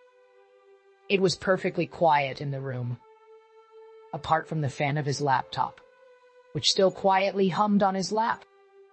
"Come in," he repeated his charade, this time looking up towards the door. When once more only silence followed, he feigned annoyance, shook his head, and put his computer to the side while getting up and moving towards the door. The door opened by his order before he had reached it, so he could walk straight out of his lab before it. He looked left and right, as if he was trying to find whoever had just disturbed his work. He immediately saw what he was looking for, but he still wanted to give his performance a few more seconds, and was still wide open. "Hello?" he called out as his closing act, while the door behind him shut loudly. From now on, he had to be quick. It wouldn't be too long until they realized he wasn't just standing in front of his door the entire time. With fast steps, he booked it down the left side of the corridor, where, at the next corner, Quies was already waiting for him, seemingly casually trotting down the way towards their own laboratory. They passed each other only for a split second, but it was enough. 3 hand movements. These movements. 390 is all that Quies needed to convey to him. James just about managed to give them a quick thumbs up, right before speeding past them, off in the direction of the living area. It wasn't easy getting there as quickly as he wanted, though, because there was a damn near herd of crew members up and about at the moment. He weighed his options. To one side, we wanted to stay mostly unnoticed, to the best of his ability. On the other hand, there was a good chance he would miss his window of opportunity should he decide to play. Something told him to hurry. Maybe it was intuition, maybe it was instinct. Most likely it was just him being frustrated after having been hauled up in his lab without being able to do anything for most of the plan up until now. It didn't really matter. What mattered was the decision that he made. Maybe, just this once, cutting loose and not worrying about all his non-death world surroundings would be okay. Somewhere back Earth, his ethics and etiquette tutor, who had spent years of his life ingraining how to behave as a human within a galactic environment into him, probably had gotten a real headache right now. James's eyes raced around, scanning everyone and everything around him.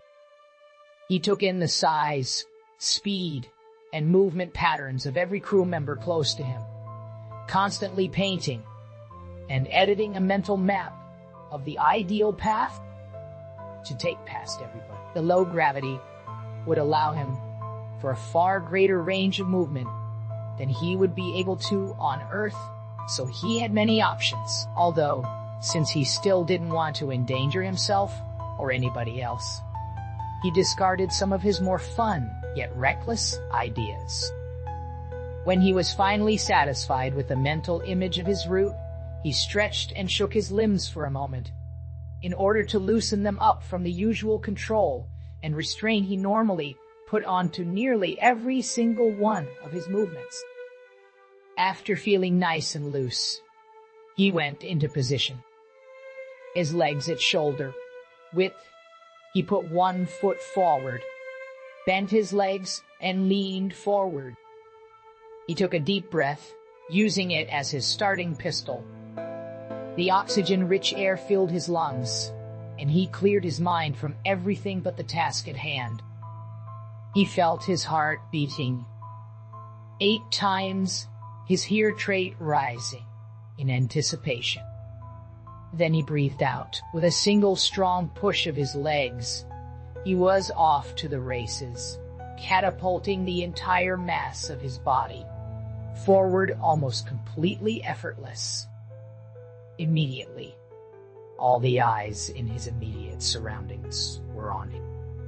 In his time on the ship, he had already gotten used to dodging limbs of bigger crew members, but his sprint now brought it to a new level.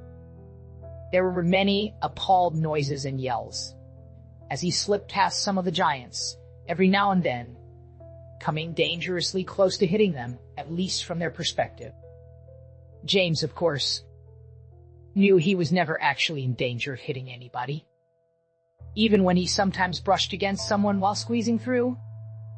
When a group of contractors blocked his way by walking too slowly, he simply dived through the legs of one of them, a large reptilian. When he heard the group burst apart with shocked outcries, he was already gone and halfway down the hall. A bit later, some people were passing each other, obstructing his way for only a few seconds. But he didn't feel like waiting. One of the crew members closest to the wall wasn't much taller than he was, so he decided that the best way would be over their head. Jumping towards the wall, he easily reached the ridge, meant to be traversed by tiny crew members, and hoisted himself up, using it as a stepping board for a long jump through the air, only landing again meters behind them, causing a loud bang as he meters impacted the floor. Everybody even remotely close to his landing area quickly backed away from him with big eyes. Some people even accidentally knocked into either each other or passers-by, causing even more of a commotion. However, James, who hadn't even been slowed down by his heavy impact, quickly slipped away from the chaos, squeezing through between a large dark-furred bovine and an equally large insectoid just after they had collided, and apparently greatly upsetting both of them in the process. He didn't pay them any mind and continued his semi-reckless dash through the maze of passageways until he had reached what he thought to be the last corner before arriving at his destination. Stopping was complicated a bit by the low gravity, making it harder to entirely counteract his momentum without losing his grip on the floor. But after a few clumsy jumps and stumbles, he came to a grinding halt. He had stopped just in case, considering he may have screwed up his timing, and also to not cause another commotion so close to his target. Acting as if he hadn't just raced here, like a madman, he casually walked around the corner into the row of cabin doors that were housed in this part of the living area on Earth. Even in odd cabin numbers would have most likely been divided across the left and right side, but on board the rooms were numbered anti-parallel along the halls, meaning the numbers to his right were vastly higher than those on the left. 390 was just in front of him, however, so he tried to stay as attentive as possible while closing in on the area where it would be, keeping his eyes and ears open. Even though he had already laid out his approach in his mind, doubt did start to creep in more and more the closer he got to the door. The plan for now was easy. He just had to knock. When they opened up, he would finally know the face of his favorite stalker and could work out what next to do from there. Then he would just have to say that he mixed up some room numbers and leave again. A piece of cake. Of course, to his ears, just like to those of everyone who grew up on Earth. That sounded like an awful plan. And it kind of was. But he wasn't on Earth. It will work. That was his mantra. As he stepped up to the closed door, but he still hesitated as he raised his hand. This was ridiculous.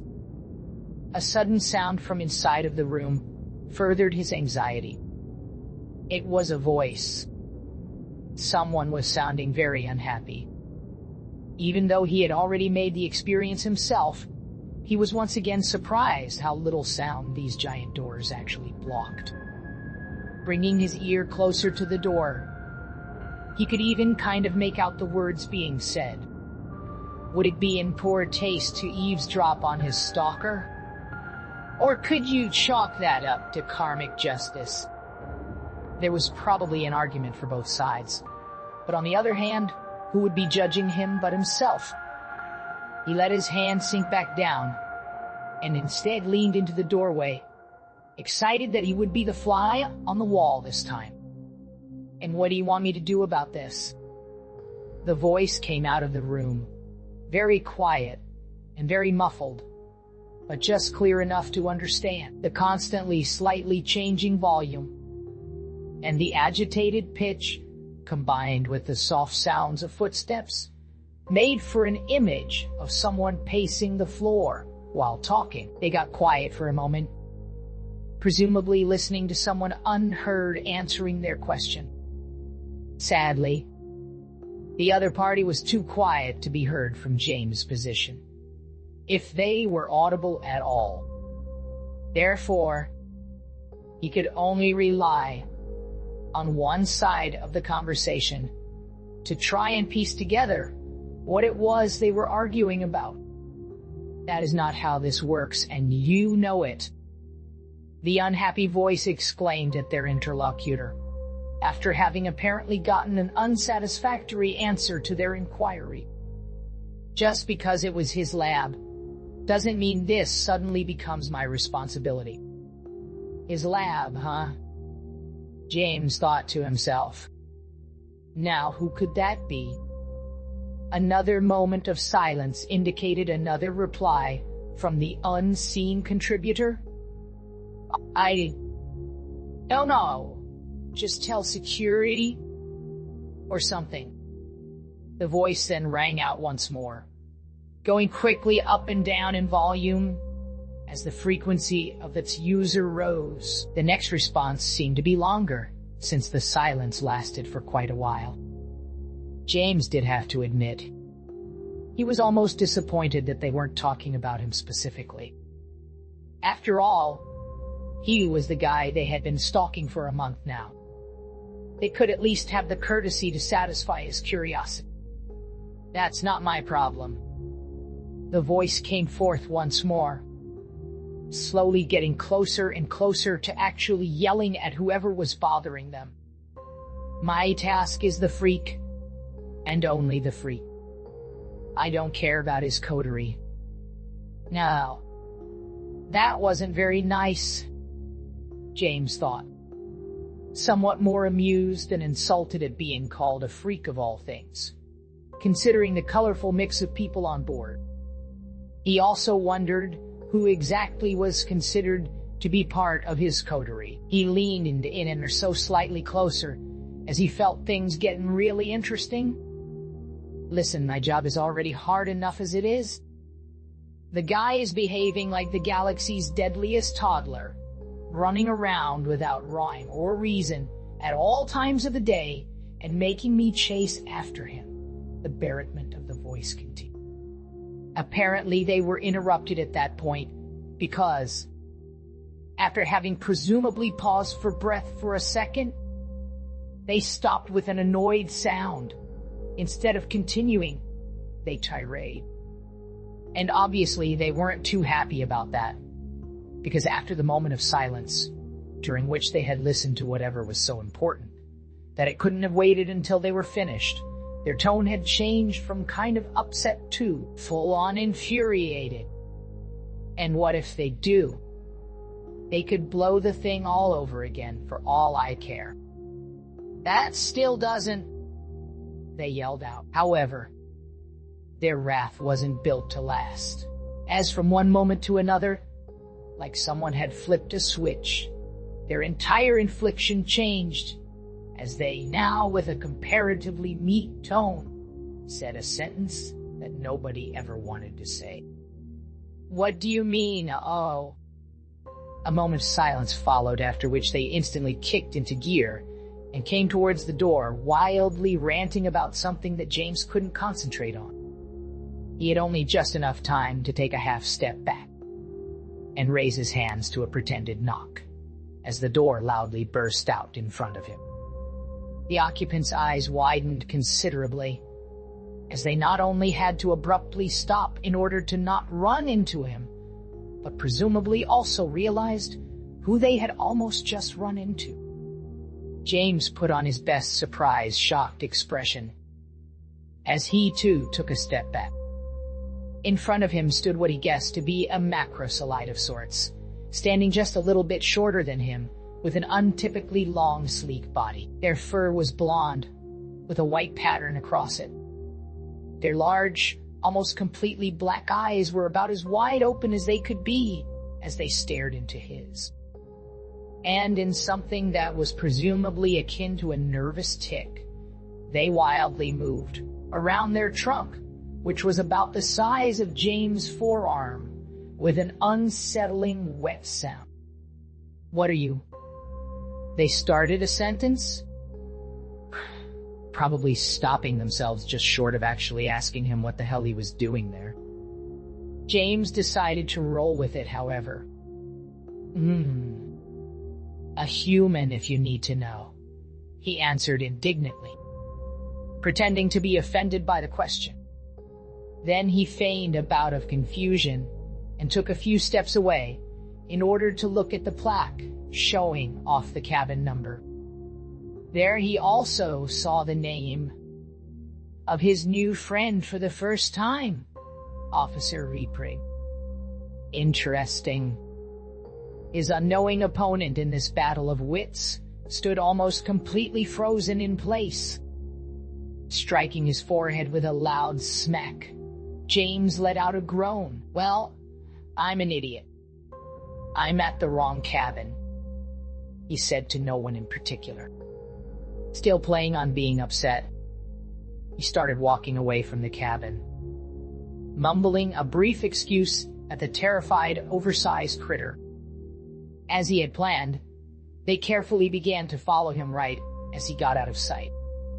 To solidify his excuse and following alibi, he now had to reach the right cabin while they were watching him. Luckily, Moore's cabin wasn't far, so he quickly paid her a visit, thereby also confirming to her wordlessly that the plan was over and had worked before he returned to his laboratory. It was time to rest up and get back to the planning stage.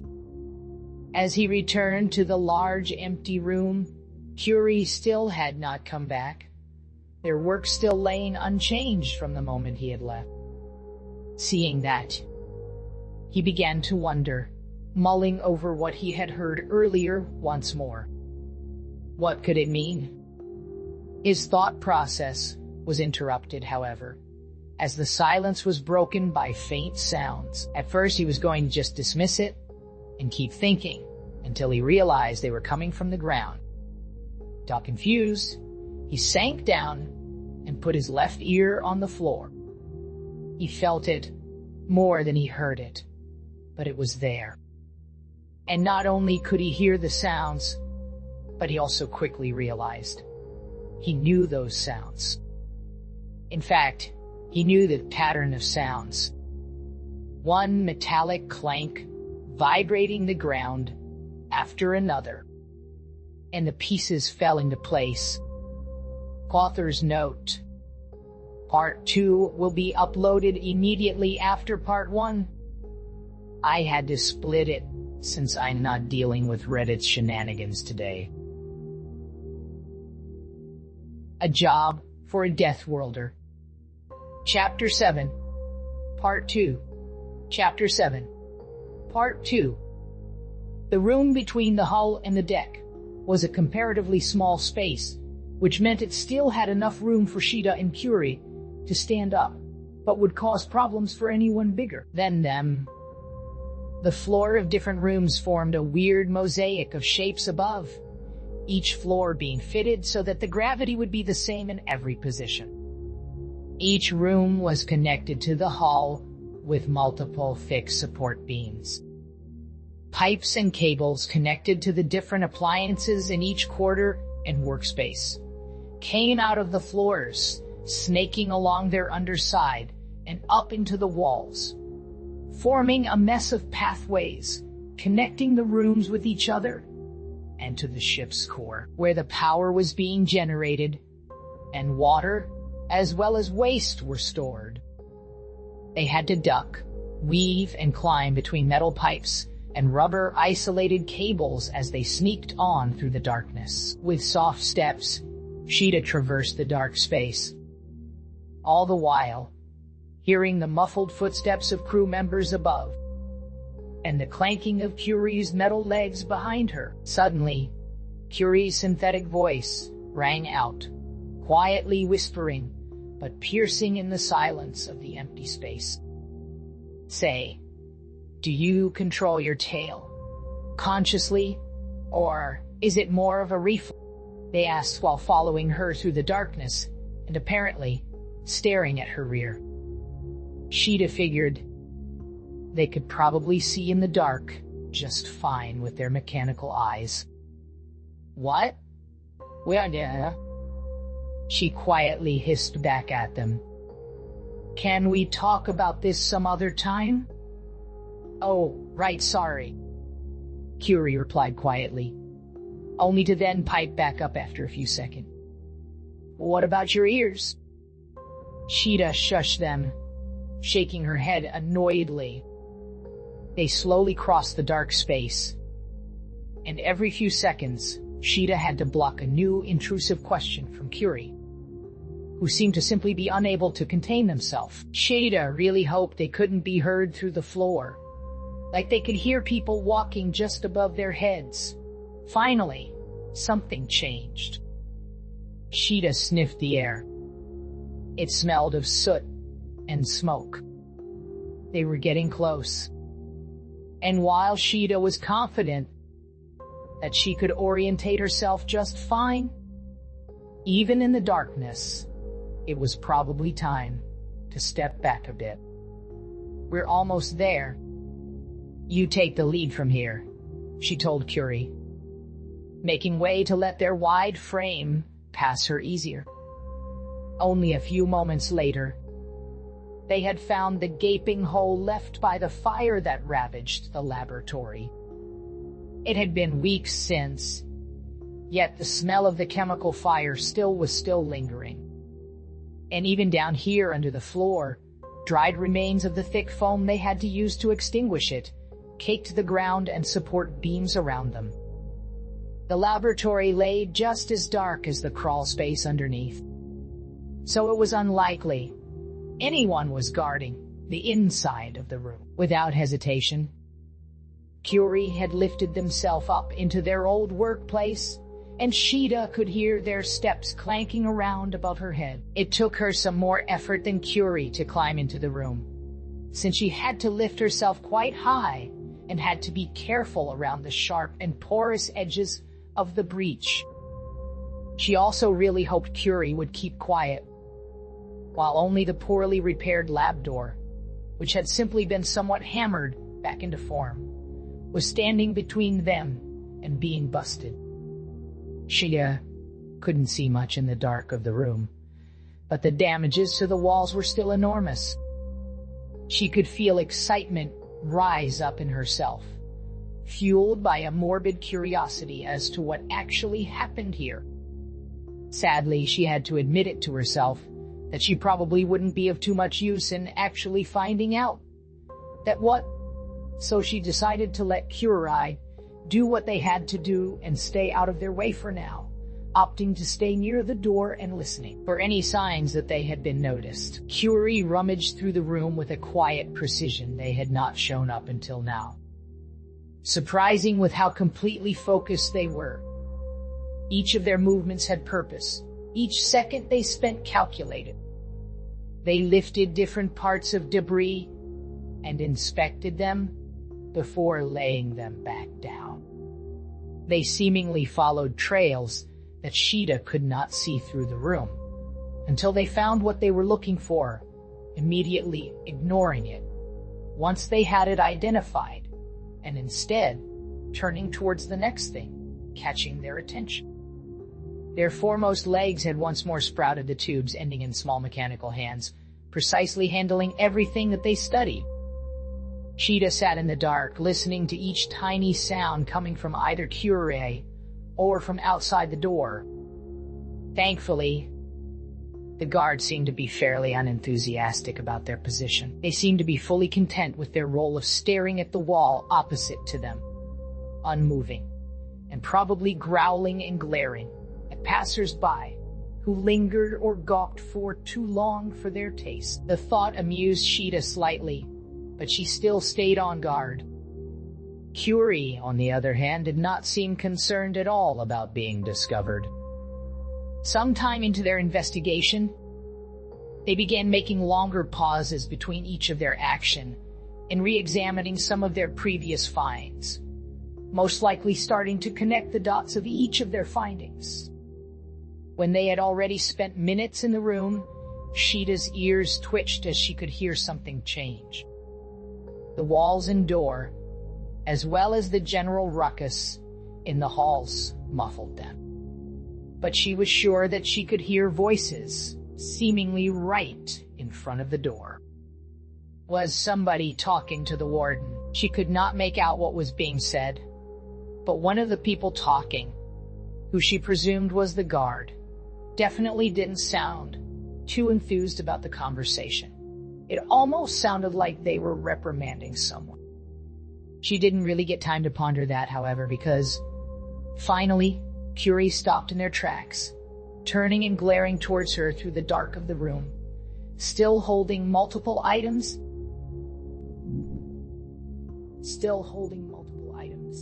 that Sheeta could in the dark in their hand.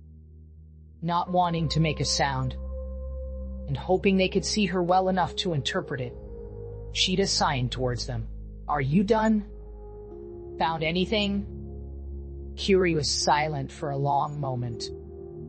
"I figured it out," they answered verbally, causing Sheeta to flinch and quickly glance over at the door. Luckily, there was no sign of anyone having heard them yet, the conversation continuing undisturbed. She signaled Curie to be quiet, but apparently they didn't even notice. "I figured it out. But what was the purpose behind all of this? It doesn't make sense, or does it?" That was quite the contraption they figured out there. But what was its purpose? They rambled on, not really being loud, but definitely not being quiet.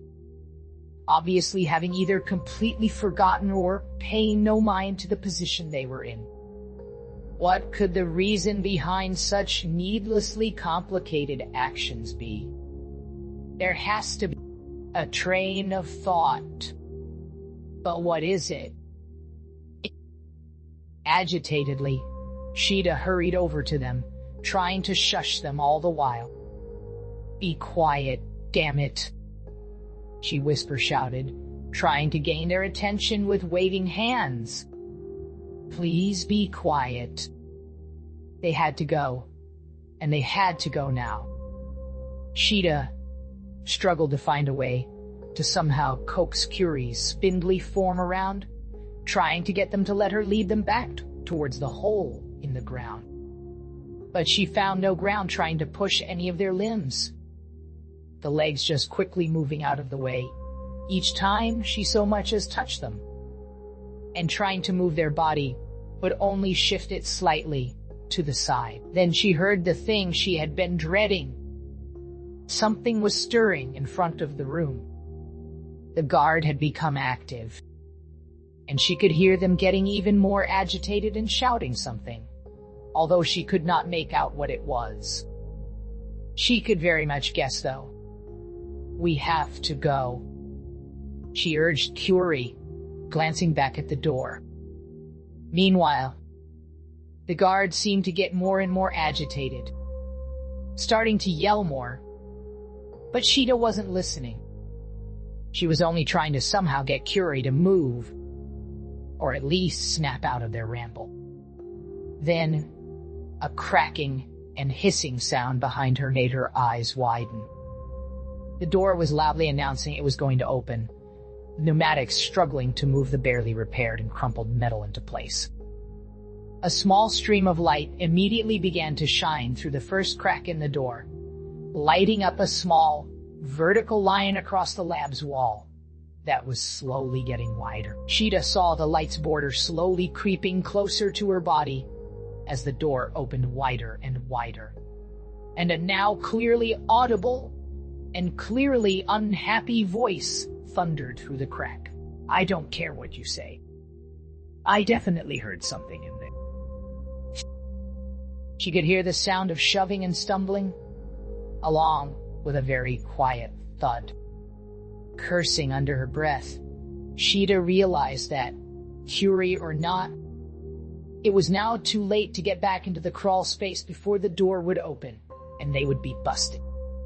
Giving it up, she let go of Curie's legs and quickly dove to the side, throwing herself behind the turned-over remains of a tool cabinet and pressing herself as flat to the hard ground as she could, trying to quell her heavy breathing. Curie stood almost in the middle of the room, unmoving and completely uncovered. Sheeta could only hope they would not give her away, and the guard would be satisfied with having caught the intruder. The light from the corridor illuminated more and more of the room, now even falling on Curie's black body, and Sheeta quivered on the ground, clamping her fists and fully expecting somebody to call out to them. Instead, she heard a sharp outcry of a familiar voice. "Ouch! No, damn it!" The voice of James, of all people, yelled out from beyond the door. Then she could hear struggling. "Hey, what are you?" The rumbly voice of the guard shouted breathlessly, seemingly caught by surprise by something, but James immediately pressed them further. "Quickly after it!" he yelled, and once more there was the sound of struggling and heavy footsteps being reluctantly forced away from the door. "Don't just gawk. Help me go after it. It's from a death world, and it's pregnant. If we don't catch it, the whole ship will be infested in no time."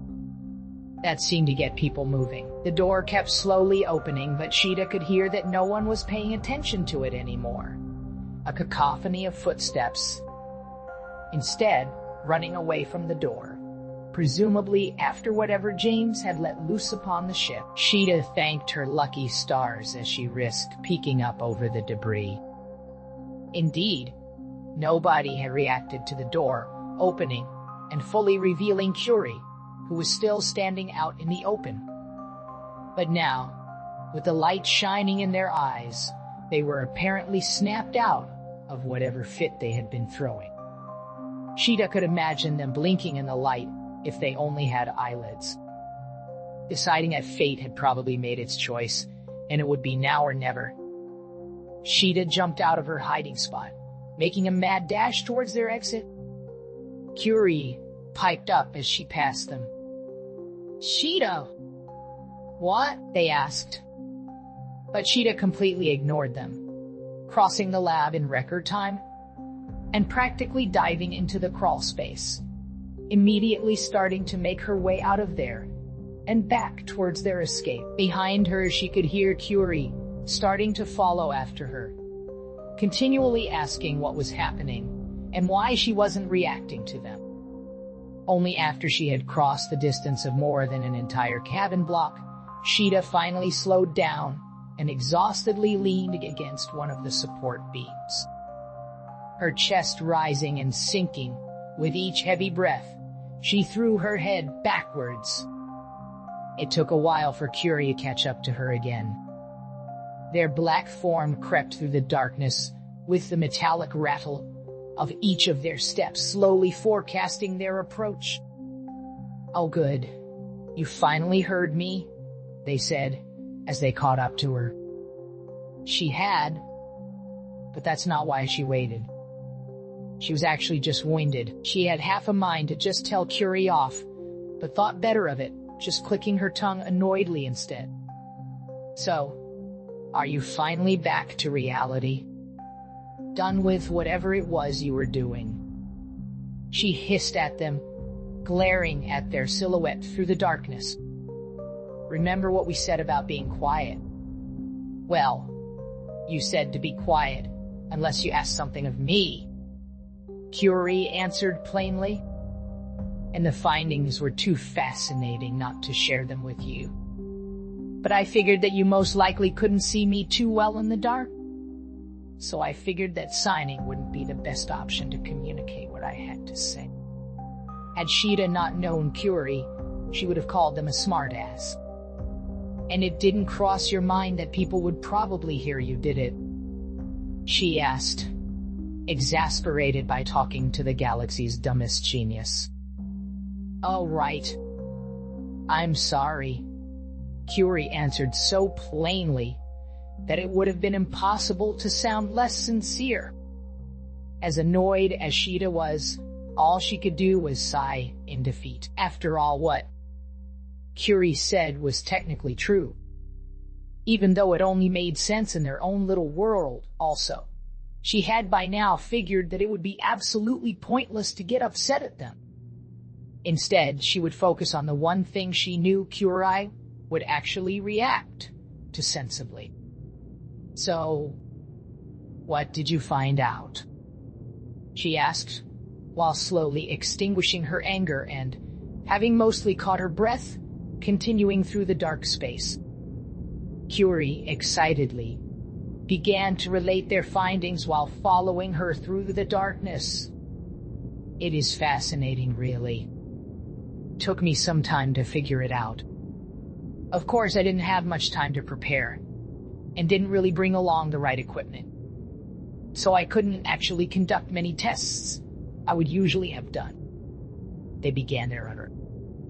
Under normal circumstances, it would have been much easier to figure it out.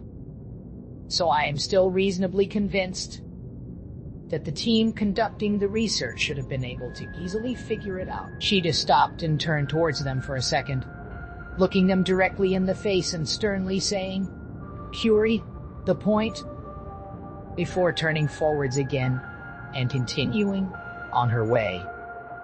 Huh? Curie let out confusedly. Oh, right. Well, you see, I figured out that the contraption used to cause the explosions was made out of an extremely tough outer shell, lined with some sort of highly conductive inner membrane. I didn't notice it while working on my experiment because it was constructed specifically in a way that mimicked the construction of one of the hulls of the supercapacitors used in the system.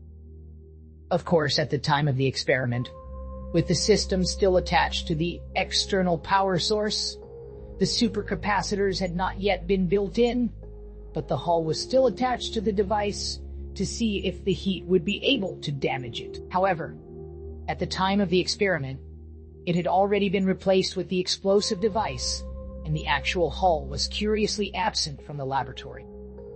They sounded awfully excited about something that sounded like it was very meticulously crafted and placed in order to destroy their work, Sheeta thought. They, however, kept explaining, untroubled. I also figured out that the device was rigged to explode once the experiment was running at full capacity. The explosion itself was caused by some of the power of the electrical coil in the melting chamber being diverted towards the device, where it was channeled through the inner membrane, which in turn started to superheat the water contained within. Yeah, what? You are saying some water caused all of that damage? Sheeta blurted out in disbelief, looking back over her shoulder, even though she could not see in the darkness. The tubes and cables blocking their way were pretty few and far in between, since most of them stuck close to the downside of the floors above them. So she wasn't concerned with running into anything. Well, not Just the water, Curie replied, sounding slightly annoyed about being interrupted in their ramblings. It was the whole contraption manipulating the properties of water in order to generate the necessary pressure. The water started to vaporize under the extreme heat, which caused the pressure in the container to rise, which in turn forced the water to stay in a liquid state and heat up more, until a temperature was reached at which water could no longer be forced into its liquid state by pressure alone, causing it to evaporate in fractions of a second within the container, building up even more pressure, pushing against the outer shell, until reaching the point at which even the tough material could no longer withstand it. And boom, the whole contraption came apart in one big blow. Sheeta could hear Curie excitedly gesturing with their forward arms, presumably making a wide arc mimicking the explosion that wrecked their laboratory, their metal joints making a soft grinding sound. That all sounded awfully contrived just to blow something up. Why go through all that trouble instead of just planting an actual explosive? Curie did say something about those being very easy to detect. But if whoever planted it actually did have the power to keep people from further investigating, then what was the point in trying to make it hard to... Sheeta wondered if a usual inspector would have caught the contraption Curie described, or if it was actually only their knowledge of these specific parts not being supposed to be there that lead them on to their discovery. And you have no idea why anyone would have done it, correct? She asked, just to make sure she had not misunderstood Curie's incoherent mumblings before. No, not a clue, Curie responded. I see no gain for anyone in destroying my machine or my laboratory in such a manner. But they do have to be dedicated. After all, they not only devised such a contraption, but they also had to meticulously design it to copy the make of my parts. That was a good point. How did they do that anyway? Wouldn't they have to have spied on you and your design for some time in order to do that? She contemplated out loud while ducking under a particularly thick metal pipe hanging on the height of her head. No, why would they? Curie replied with a curiously upbeat demeanor.